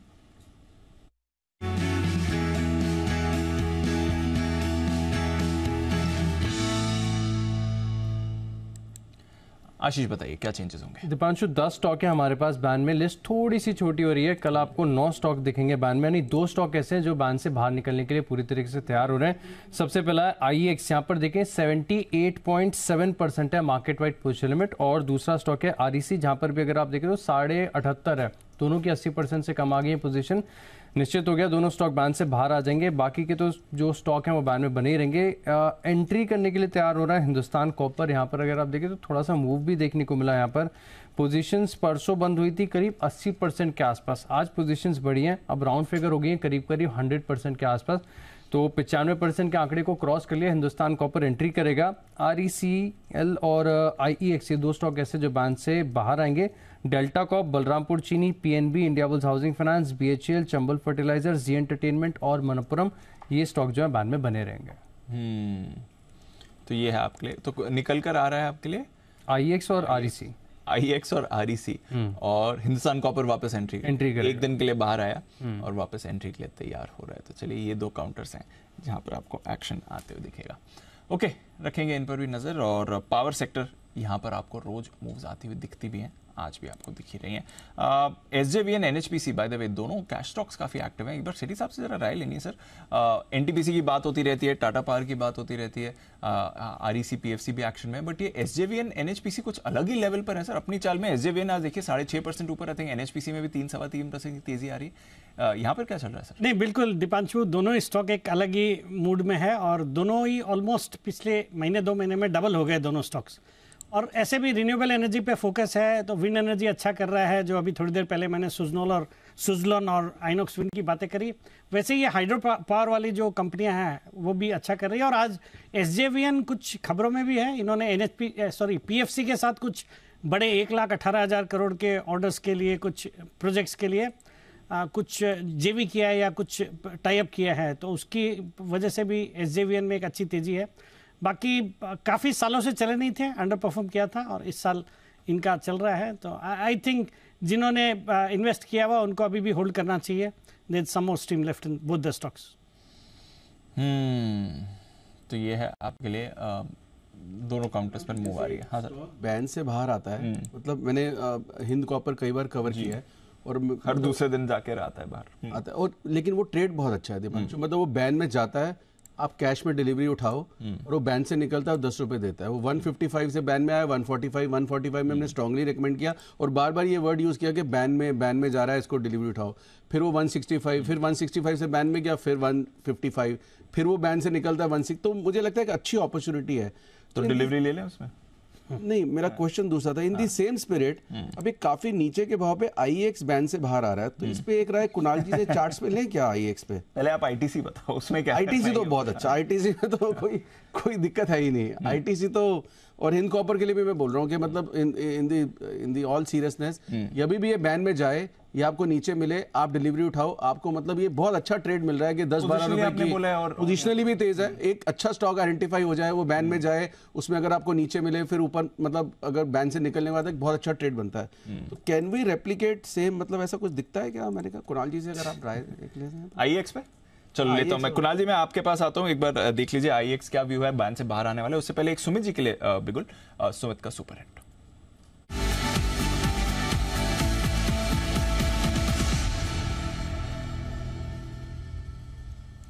बताएं सर। दीपांशु, एक सेल कॉल और रडार पे है। मेटल सेक्टर में अभी थोड़ा सा दबाव बना है, तो जो स्टॉक अभी मेरे रडार पे आया उसका अभी फ्यूचर्स में भाव चल रहा है 129.10, 129 रुपए का अभी भाव चल रहा है। स्टॉक का नाम है टाटा स्टील। टाटा स्टील के अंदर दबाव देखने को मिल रहा है। पिछले 3-4 दिनों से ऊपरी लेवल पे रेजिस्टेंस फेस कर रहा था और आज पिछले एक हफ्ते के लो पे ये स्टॉक आ चुका है, तो थोड़ा प्रॉफिट बुकिंग का संकेत टाटा स्टील के अंदर देखने को मिल रहा है। यहाँ पे सीएमपी पे बिकवाली करके चलने का सलाह रहेगा।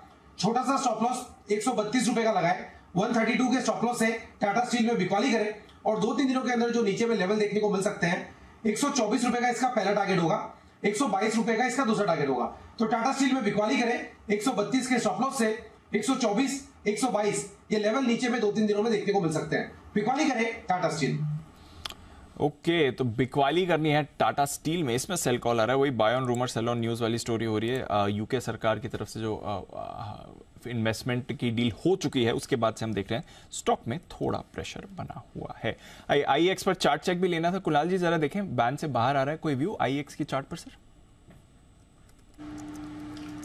देखिए, आज मेरी सलाह दीपांशु बाशु जी को ये रहेगी कि आज तो चर्चा करनी चाहिए उन्हें एचडीएफसी बैंक की, जिसकी चर्चा वो लगातार करते आए हैं, जिसमें आज बड़ा फॉल हो रहा है। तो कहाँ आईएक्स के चक्कर में आज पड़े हैं? आज फोकस केवल एचडीएफसी बैंक पर करें, जिस पर मेरे और राकेश जी दोनों के रडार पर है। स्टॉक कमजोर हुआ है, एक सपोर्ट के करीब ट्रेड कर रहा है। ये सपोर्ट टूटा तो और नीचे के लेवल्स देखने को मिलेंगे। तो आईएक्स को जाने दें, एचडीएफसी पर फोकस करें। कुणाल जी फुल्ली एग्री। एचडीएफसी बैंक में कई महीनों से, मतलब जून जुलाई में 2-3 बार एक्सपायरी में भी अलर्ट दिया है और इस एक्सपायरी का भी अलर्ट था कि, और मुझे 1-2 बार ये भी समझ नहीं आ रहा था कि क्यों, मतलब टिका किस लिए हुआ है, क्यों मतलब इतना ज़्यादा। और पोस्ट मर्जर भी अभी कई क्वार्टर देखने पड़ेंगे कि रिजल्ट क्या होता है। तो आई थिंक, बट सरप्राइजिंग ये हुआ कि कुणाल जी कि एक ही दिन में सारी गेम पलट गई। मतलब हम महीनों से लगे और एक ही दिन के अंदर ये सारी चीज़ हो गई। But thank you Kunal ji कि आपने मतलब एचडीएफसी के लिए अप्रिशिएट किया। So it means a lot to me. आज तो सबके लिए खुशी की बात हुई है एचडीएफसी बैंक गिरने की वजह से, बट बाजार का मूड माहौल खराब हुआ है इस काउंटर से। नॉनदलेस रखिए नजर एचडीएफसी बैंक, और जैसे सिटी साहब कह रहे थे और लोअर लेवल्स पर अच्छा मूव इससे बन सकता है। बट आइए फार्मा की हम बात कर ही रहे हैं, हालांकि आज डॉक्टर रेड्डीज ज्यादा मूड में नहीं है, बट फार्मा के लिए, स्पेशली जेनेरिक फार्मा कंपनीज के लिए कुछ और अच्छी खबर आ रही है। एक बार नुपुर से जरा समझा जाए। नुपुर, वैसे भी फार्मा एक सेक्टर है जो फोकस में, क्या खबर लेकर आए हैं आप? बिल्कुल, यूएस जेनेरिक मार्केट जो है फार्मा कंपनीज के लिए, वहाँ पे एक अच्छा रिबाउंड आते हुए दिखा है और एक पॉजिटिव यहाँ पे ट्रेंड निकल के आ रहा है, क्योंकि एक्सपोर्ट्स का भी जो डेटा है वो भी काफ़ी पॉजिटिव है। साथ ही साथ इंडस्ट्री लेवल पे देखें तो पिछले साल सिर्फ 9% की ग्रोथ हुई थी यूएस सेल्स में, इंडस्ट्री लेवल की बात करूँ। लेकिन अब आने वाले 2 सालों में कहा जा रहा है कि यूएस जेनेरिक सेल्स जो है वो करीबन 13% की ग्रोथ आ सकती है। इनफैक्ट जो अप्रूवल्स आते हैं एनडीए की तरफ से प्रोडक्ट्स को लेके, चाहे वो टैबलेट्स हो या फिर जो इनहेलर्स होते हैं, वहाँ पर भी एक जंप दिखाई दे रहा है। पिछले कुछ समय में हमने देखा है कि जो नए टैबलेट्स और कैप्सूल्स और इनहेलर्स है उनमें भी फटाफट यूएस एफडीए की तरफ से मंजूरी आती हुई नजर आ रही है। जो नए टैबलेट और कैप्सूल्स है वो हाईएस्ट लेवल पे देखे गए कि वहाँ पे मंजूरी आती हुई दिखी है यूएस एफडीए की तरफ से। इंजेक्टेबल प्रोडक्ट्स की भी बात करें तो अप्रूवल एनुअल बेसिस पे 100 पर आता हुआ स्टडी नजर आ रहा है, तो ये भी पॉजिटिव न्यूज़ है कंपनीज के लिए। इनफैक्ट जो इनहेलर्स है उनके भी एनुअल अप्रूवल्स आप देखेंगे तो ऑन एन एवरेज 10 हुआ करते थे, 10 इनहेलर्स को अप्रूवल मिलती थी पूरे साल में, वो अब बढ़ के 14 हो गई है, तो ये भी पॉजिटिव ट्रिगर्स है फार्मा कंपनीज के लिए। यूएस एफडीए इंस्पेक्शन हमेशा एक ओवरहैंग रहता है कंपनीज पर, क्योंकि जब भी इंस्पेक्शन होते हैं तो ऑब्जर्वेशन की चिंता बनी रहती है। लेकिन इन सारी फार्मा कंपनीज ने पिछले अनुभव से जो मैन्युफैक्चरिंग प्रैक्टिसेस है उसमें सुधार किया है, उसके चलते जो ऑब्जर्वेशंस आ रहे हैं वो कम आ रहे हैं और बिल्कुल जीरो के बराबर आ रहे हैं, जिसके चलते अगर जांचें बढ़ती भी है तो भी इतना खतरा ऑब्जर्वेशन को लेकर नहीं होगा। प्रोडक्ट स्पेसिफिक अपॉर्चुनिटीज़ की बात करें तो आने वाले 3 से 4 सालों में स्ट्रॉन्ग ग्रोथ की उम्मीद है। तो जितनी भी कंपनीज है, चाहे वो सिप्ला हो, डॉक्टर रेड्डीज हो, टोरेंट फार्मा हो औरोबिंदो फार्मा जिनकी पाइपलाइन काफ़ी स्ट्रॉन्ग है, उन्हें आने वाले 2 से 3 क्वार्टर इनफैक्ट 1 साल के लिए काफ़ी पॉजिटिव यहाँ से मिलेगा, क्योंकि अप्रूवल्स फटाफट आ रही है। यूएस एफडीए की जो ऑब्जर्वेशन है वो कम हो रही है, और जो प्रोडक्ट पाइपलाइन है वो सपोर्ट करेगी अर्निंग्स को आने वाले क्वार्टर्स में। और यूएस के जो प्रॉब्लम्स थे, चाहे वो सप्लाई के और प्राइसिंग के, वो भी सॉर्ट आउट होते हुए दिख रहे हैं। तो ओवरऑल अच्छी खबर है फार्मा सेक्टर के लिए। ओके, तो रखिए नज़र जेनेरिक कंपनीज के लिए स्पेशली आपको यहाँ पर पॉजिटिव एक्शन बनते हुए दिख रहा है। चलिए फार्मा पर है हमारी नज़र, यहाँ पर मूव बन रही है। फाइनल कुछ कॉल्स और स्टॉक्स पर फोकस कर लेते हैं इससे पहले कि हम क्लोजिंग की तरफ जाएं। इंडिया बुल्स हाउसिंग पर रखिए नज़र, थोड़ी देर से ये एक्शन में आने की कोशिश कर रहा है, देखते हैं इस पर नज़र। और हिंदुस्तान कॉपर हालांकि कल बैन में आएगा, बट आज थोड़ा पॉजिटिव रुझान के साथ ये भी ट्रेड कर रहा है, तो थोड़ा थोड़ा एक्शन काउंटर्स में बना हुआ है इस समय। बट ऑफ कोर्स कल का ट्रेडिंग सेशन इनके लिए इंपॉर्टेंट रहेगा। मार्केट की भी आप निफ्टी की वीकली एक्सपायरी की तरफ जा रहे हैं। पावर ग्रिड के लिए आज अच्छा दिन रहा है, अच्छी मूव के साथ क्लोज हो रहा है। कुणाल जी, सुबह बात भी हुई थी पावर ग्रिड की, अच्छी मूव है। अगर सुबह पोजीशन ले ली थी, क्या करके जाना है सर? अगर कैरी फॉरवर्ड करना है तो क्या करें? अगर स्टॉप लॉस ट्रेल करना है तो क्या नया होगा, ये भी बताएं सर। ब्रेकआउट आज के ट्रेड में आता हुआ हमने देखा दीपांशु, और आज सवेरे मैंने इस पर खरीदारी की राय दी, उसके बाद टारगेट पे हिट हुआ। मुझे लगता है जिनके पास पोजीशन है बिल्कुल बने रहें, और तेजी की संभावना चार्ट पर बनी हुई है। ट्रेलिंग स्टॉप लॉस रखें 203 रुपए के आसपास, और मुझे लगता है कि स्टॉक आपको 211-12 के लेवल्स दिखा सकता है, तो होल्ड करने की राय रहेगी। नजर रखिएगा। जहां तक पावर ग्रिड का सवाल है, सुबह कुणाल जी के काउंटर्स बढ़िया मूव ये दिखा रहा है। ब्लू स्टार, एक बार सेठी साहब इस पर आपकी राय लेनी है। 800 रुपए में QIP इन्होंने लॉन्च किया था, हालांकि आज 900 के ऊपर है। 800 के क्लोजिंग थी प्राइस, 785 का I think QIP floor price था। अभी फाइनल प्राइस 1-2 दिन में पता चलेगा, बट 900 पे है आज सर। QIP लॉन्च करने के बाद बड़ी तेजी आई है, क्या चल रहा है इसमें? नहीं, बिल्कुल, ये जो QIP में अच्छे लोगों ने पार्टिसिपेट किया होगा, डिटेल्स तो मुझे एग्जैक्टली मालूम नहीं है, बट स्टॉक में जिस तरह की तेजी बनी है और जिस क्वालिटी का स्टॉक है या जिस सेगमेंट में ऑपरेट करता है, मुझे लगता है एक अच्छी तेजी उस पूरे सेगमेंट में ही है। तो blue star would do well. मुझे लगता है जिन्होंने इन्वेस्ट किया हो वो तो बिल्कुल होल्ड करें अभी भी, और अगर गिरावट आती है, मतलब करेक्ट होता है स्टॉक थोड़े आजकल में ठंडा होकर, अगर करेक्ट होता है तो वहाँ पे फिर खरीदारी करने के मौके ढूंढे जा सकते हैं। तो ब्लू स्टार पर रखिए नज़र। यहाँ पर कैश मार्केट का एक स्टार रहा है आज के लिए ये ट्रेड में, और दूसरा स्टार तो आपके लिए थर्मैक्स पर रहा है। बड़ी मूव इस पर आती हुई दिखिए, और अच्छी गेंस के साथ ये भी क्लोज आउट हो रहा है। SJVN NHPC यहाँ पर भी आपने अच्छी मूव देखी है। शिपिंग कॉर्पोरेशन भी अच्छा है। JSW एनर्जी, जरा इस पर भी एक बार सचिन जी से राय लेनी है। सचिन जी, सुबह भी ये रेडार पर था, पॉजिटिव रिपोर्ट आई है जेफरीज की पूरे पावर सेक्टर पर। JSW एनर्जी के लिए उन्होंने 500 का टारगेट दिया, फिलहाल 400 के ऊपर है स्टॉक। जरा इस पर एक बार चार्ट पर राय दे दें सर।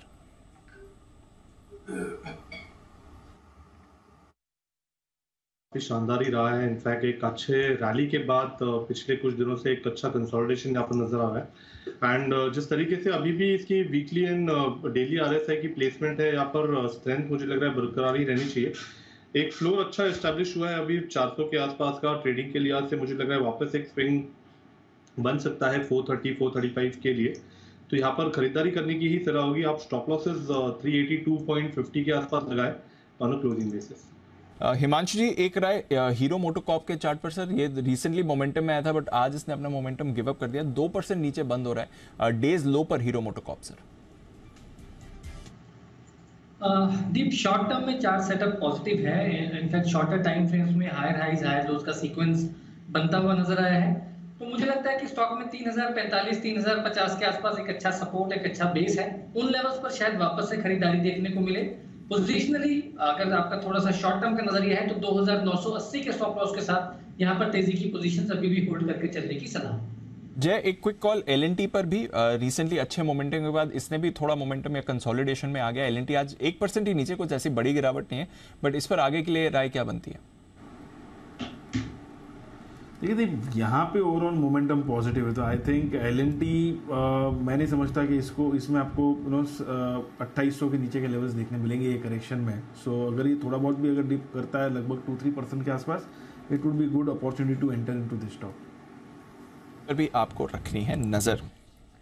सिर्फ 10 स्टॉक हैं निफ्टी के जो आपको पॉजिटिव टेरिटरी में क्लोज होते हुए दिख रहे हैं। शुरुआत बाजार की ज्यादा खराब नहीं थी, बट फिर थ्रू द डे हमने देखा है कि बाजार पर प्रेशर ही बनाए, कोई भी सिग्निफिकेंट रिकवरी किसी भी लेवल से आपको आती हुई नहीं दिखी है। 19,900 के आसपास आप क्लोज होने के लिए तैयार हैं। 20,000 के नीचे की आज क्लोजिंग हो रही है 2-3 ट्रेडिंग सेशंस के बाद। पावर ग्रिड टॉप गेनर था, 2.5% ऊपर बंद हुआ। कोल इंडिया, ओएनजीसी यहां पर अच्छी खरीदारी रही और एनटीपीसी पॉजिटिव था। तो थोड़ा पीएसयू स्टॉक्स एक्शन थे। सेक्टोरली भी सिर्फ पीएसयूज ही थे जिन्होंने होल्ड आउट किया है, अदरवाइज पूरा बाजार आज आपको कमजोर दिखा है। Led by of course HDFC bank, almost 4% की बड़ी गिरावट इसमें थी। रिलायंस इंडस्ट्रीज आपका 2.5% नीचे था। तो इन दोनों का सबसे बड़ा योगदान रहा है आज की कमजोरी में। इसके अलावा जेएसडब्ल्यू स्टील, इसमें आपने वीकनेस देखी है। एसबीआई लाइफ और एचडीएफसी लाइफ पर प्रेशर था। Hero MotoCorp, Maruti auto counter से ये कमजोर थे। टेक महिंद्रा, यहां पर भी आपने वीकनेस देखी है। इन्फोसिस, ये भी आपके लिए थोड़ा सुस्त था। Apollo hospitals, Britannia, Tata consumer, Nestle, यहां पर भी आपने कमजोरी ही आती हुई देखी है। वायदा कारोबार की तरफ आइए, यहां पर भी कई सारे स्टॉक्स हैं जहां पर आपको मूव दिख रहे थे। जेके सीमेंट 3% का कट दिखा रहा है। मनापुरम यहां पर 2.5% की कमजोरी है। पीआई इंडस्ट्रीज 2.5% फिसला है। Coforge, BHEL, UltraTech, ICICI Pru, Vedanta, Muthoot finance, SRF, ये सारे स्टॉक्स आपको कमजोर होते हुए दिखे हैं। एयू स्मॉल फाइनेंस बैंक, इस पर बढ़िया तेजी आई थी, वायदा कारोबार का टॉप गेनर है। पॉलीकैब 3% की तेजी, यहां पर भी अच्छी मूव रही। डॉक्टर लाल पैथलैब्स में अच्छा एक्शन था। एमएनएम फाइनेंस आपका पॉजिटिव था। आईडीएफसी, साथ ही Glenmark, Granules, Lupin pharma shares ने आज कमान संभाला, हालांकि डॉक्टर रेड्डीज कमजोर था। आईईएक्स जो शायद बैन से बाहर आ जाए, इसमें भी आपने एक्शन देखा है। भारत फोर्ज, कॉनकॉर्ड, बालकृष्ण और फेडरल बैंक, यहां पर भी मूव आपको आती हुई दिखी है। All in all broader markets ने स्लाइटली आउट परफॉर्म किया है। आपका जो मिड कैप इंडेक्स है वो 1/4% नीचे बंद हो रहा है। स्मॉल कैप इंडेक्स आपका 0.5% नीचे है। बट निफ्टी में बड़ा कट है 225 पॉइंट्स का और बैंक निफ्टी में 550 अंकों की आपको गिरावट है। सेंसेक्स भी आपका 750 अंक नीचे बन रहा है और बारिंग पीएसयूज, बाकी सारे सेक्टोरल इंडेक्स भी आज आपके लिए कमजोर रहे हैं। बट अच्छी बात है, फेड पॉलिसी है आज शाम को, उससे उस बड़े इवेंट से पहले बाजार आपके लिए एक बार तो हल्के हो ही चुके हैं। फाइनल क्लोजिंग फिगर आए उससे पहले मैं आपको एक बार आज शाम का जो प्लान है वो बता देता हूं। हाइपरटेंशन अब एक ग्लोबल टेंशन बन चुका है। WHO यानी कि वर्ल्ड हेल्थ ऑर्गेनाइजेशन ने इसे लेकर एक चौंकाने वाली रिपोर्ट जारी की है। इसके मुताबिक दुनिया का हर तीसरा व्यक्ति इसकी चपेट में है। हैरानी इस बात की है कि इनमें से आधे लोग तो पता भी नहीं है, जानते भी नहीं है कि उन्हें ये बीमारी है। WHO की माने तो देश में करीब 31% अडल्ट पॉपुलेशन हाइपरटेंशन की शिकार है। ऐसे में आज शाम 6 बजे हम इसी साइलेंट किलर बीमारी पर करेंगे चर्चा। हमारे साथ होने वाले हैं doctor Manoj Kumar, senior consultant Max hospital, doctor Sanjay Rai, professor community medicine AIIMS के, और साथ ही डॉक्टर अरुण चोपड़ा जो कि हैं डायरेक्टर कार्डियोलॉजी फोर्टिस हॉस्पिटल के। तो शाम 6 बजे जरूर देखें। हाइपरटेंशन ने बढ़ाई टेंशन।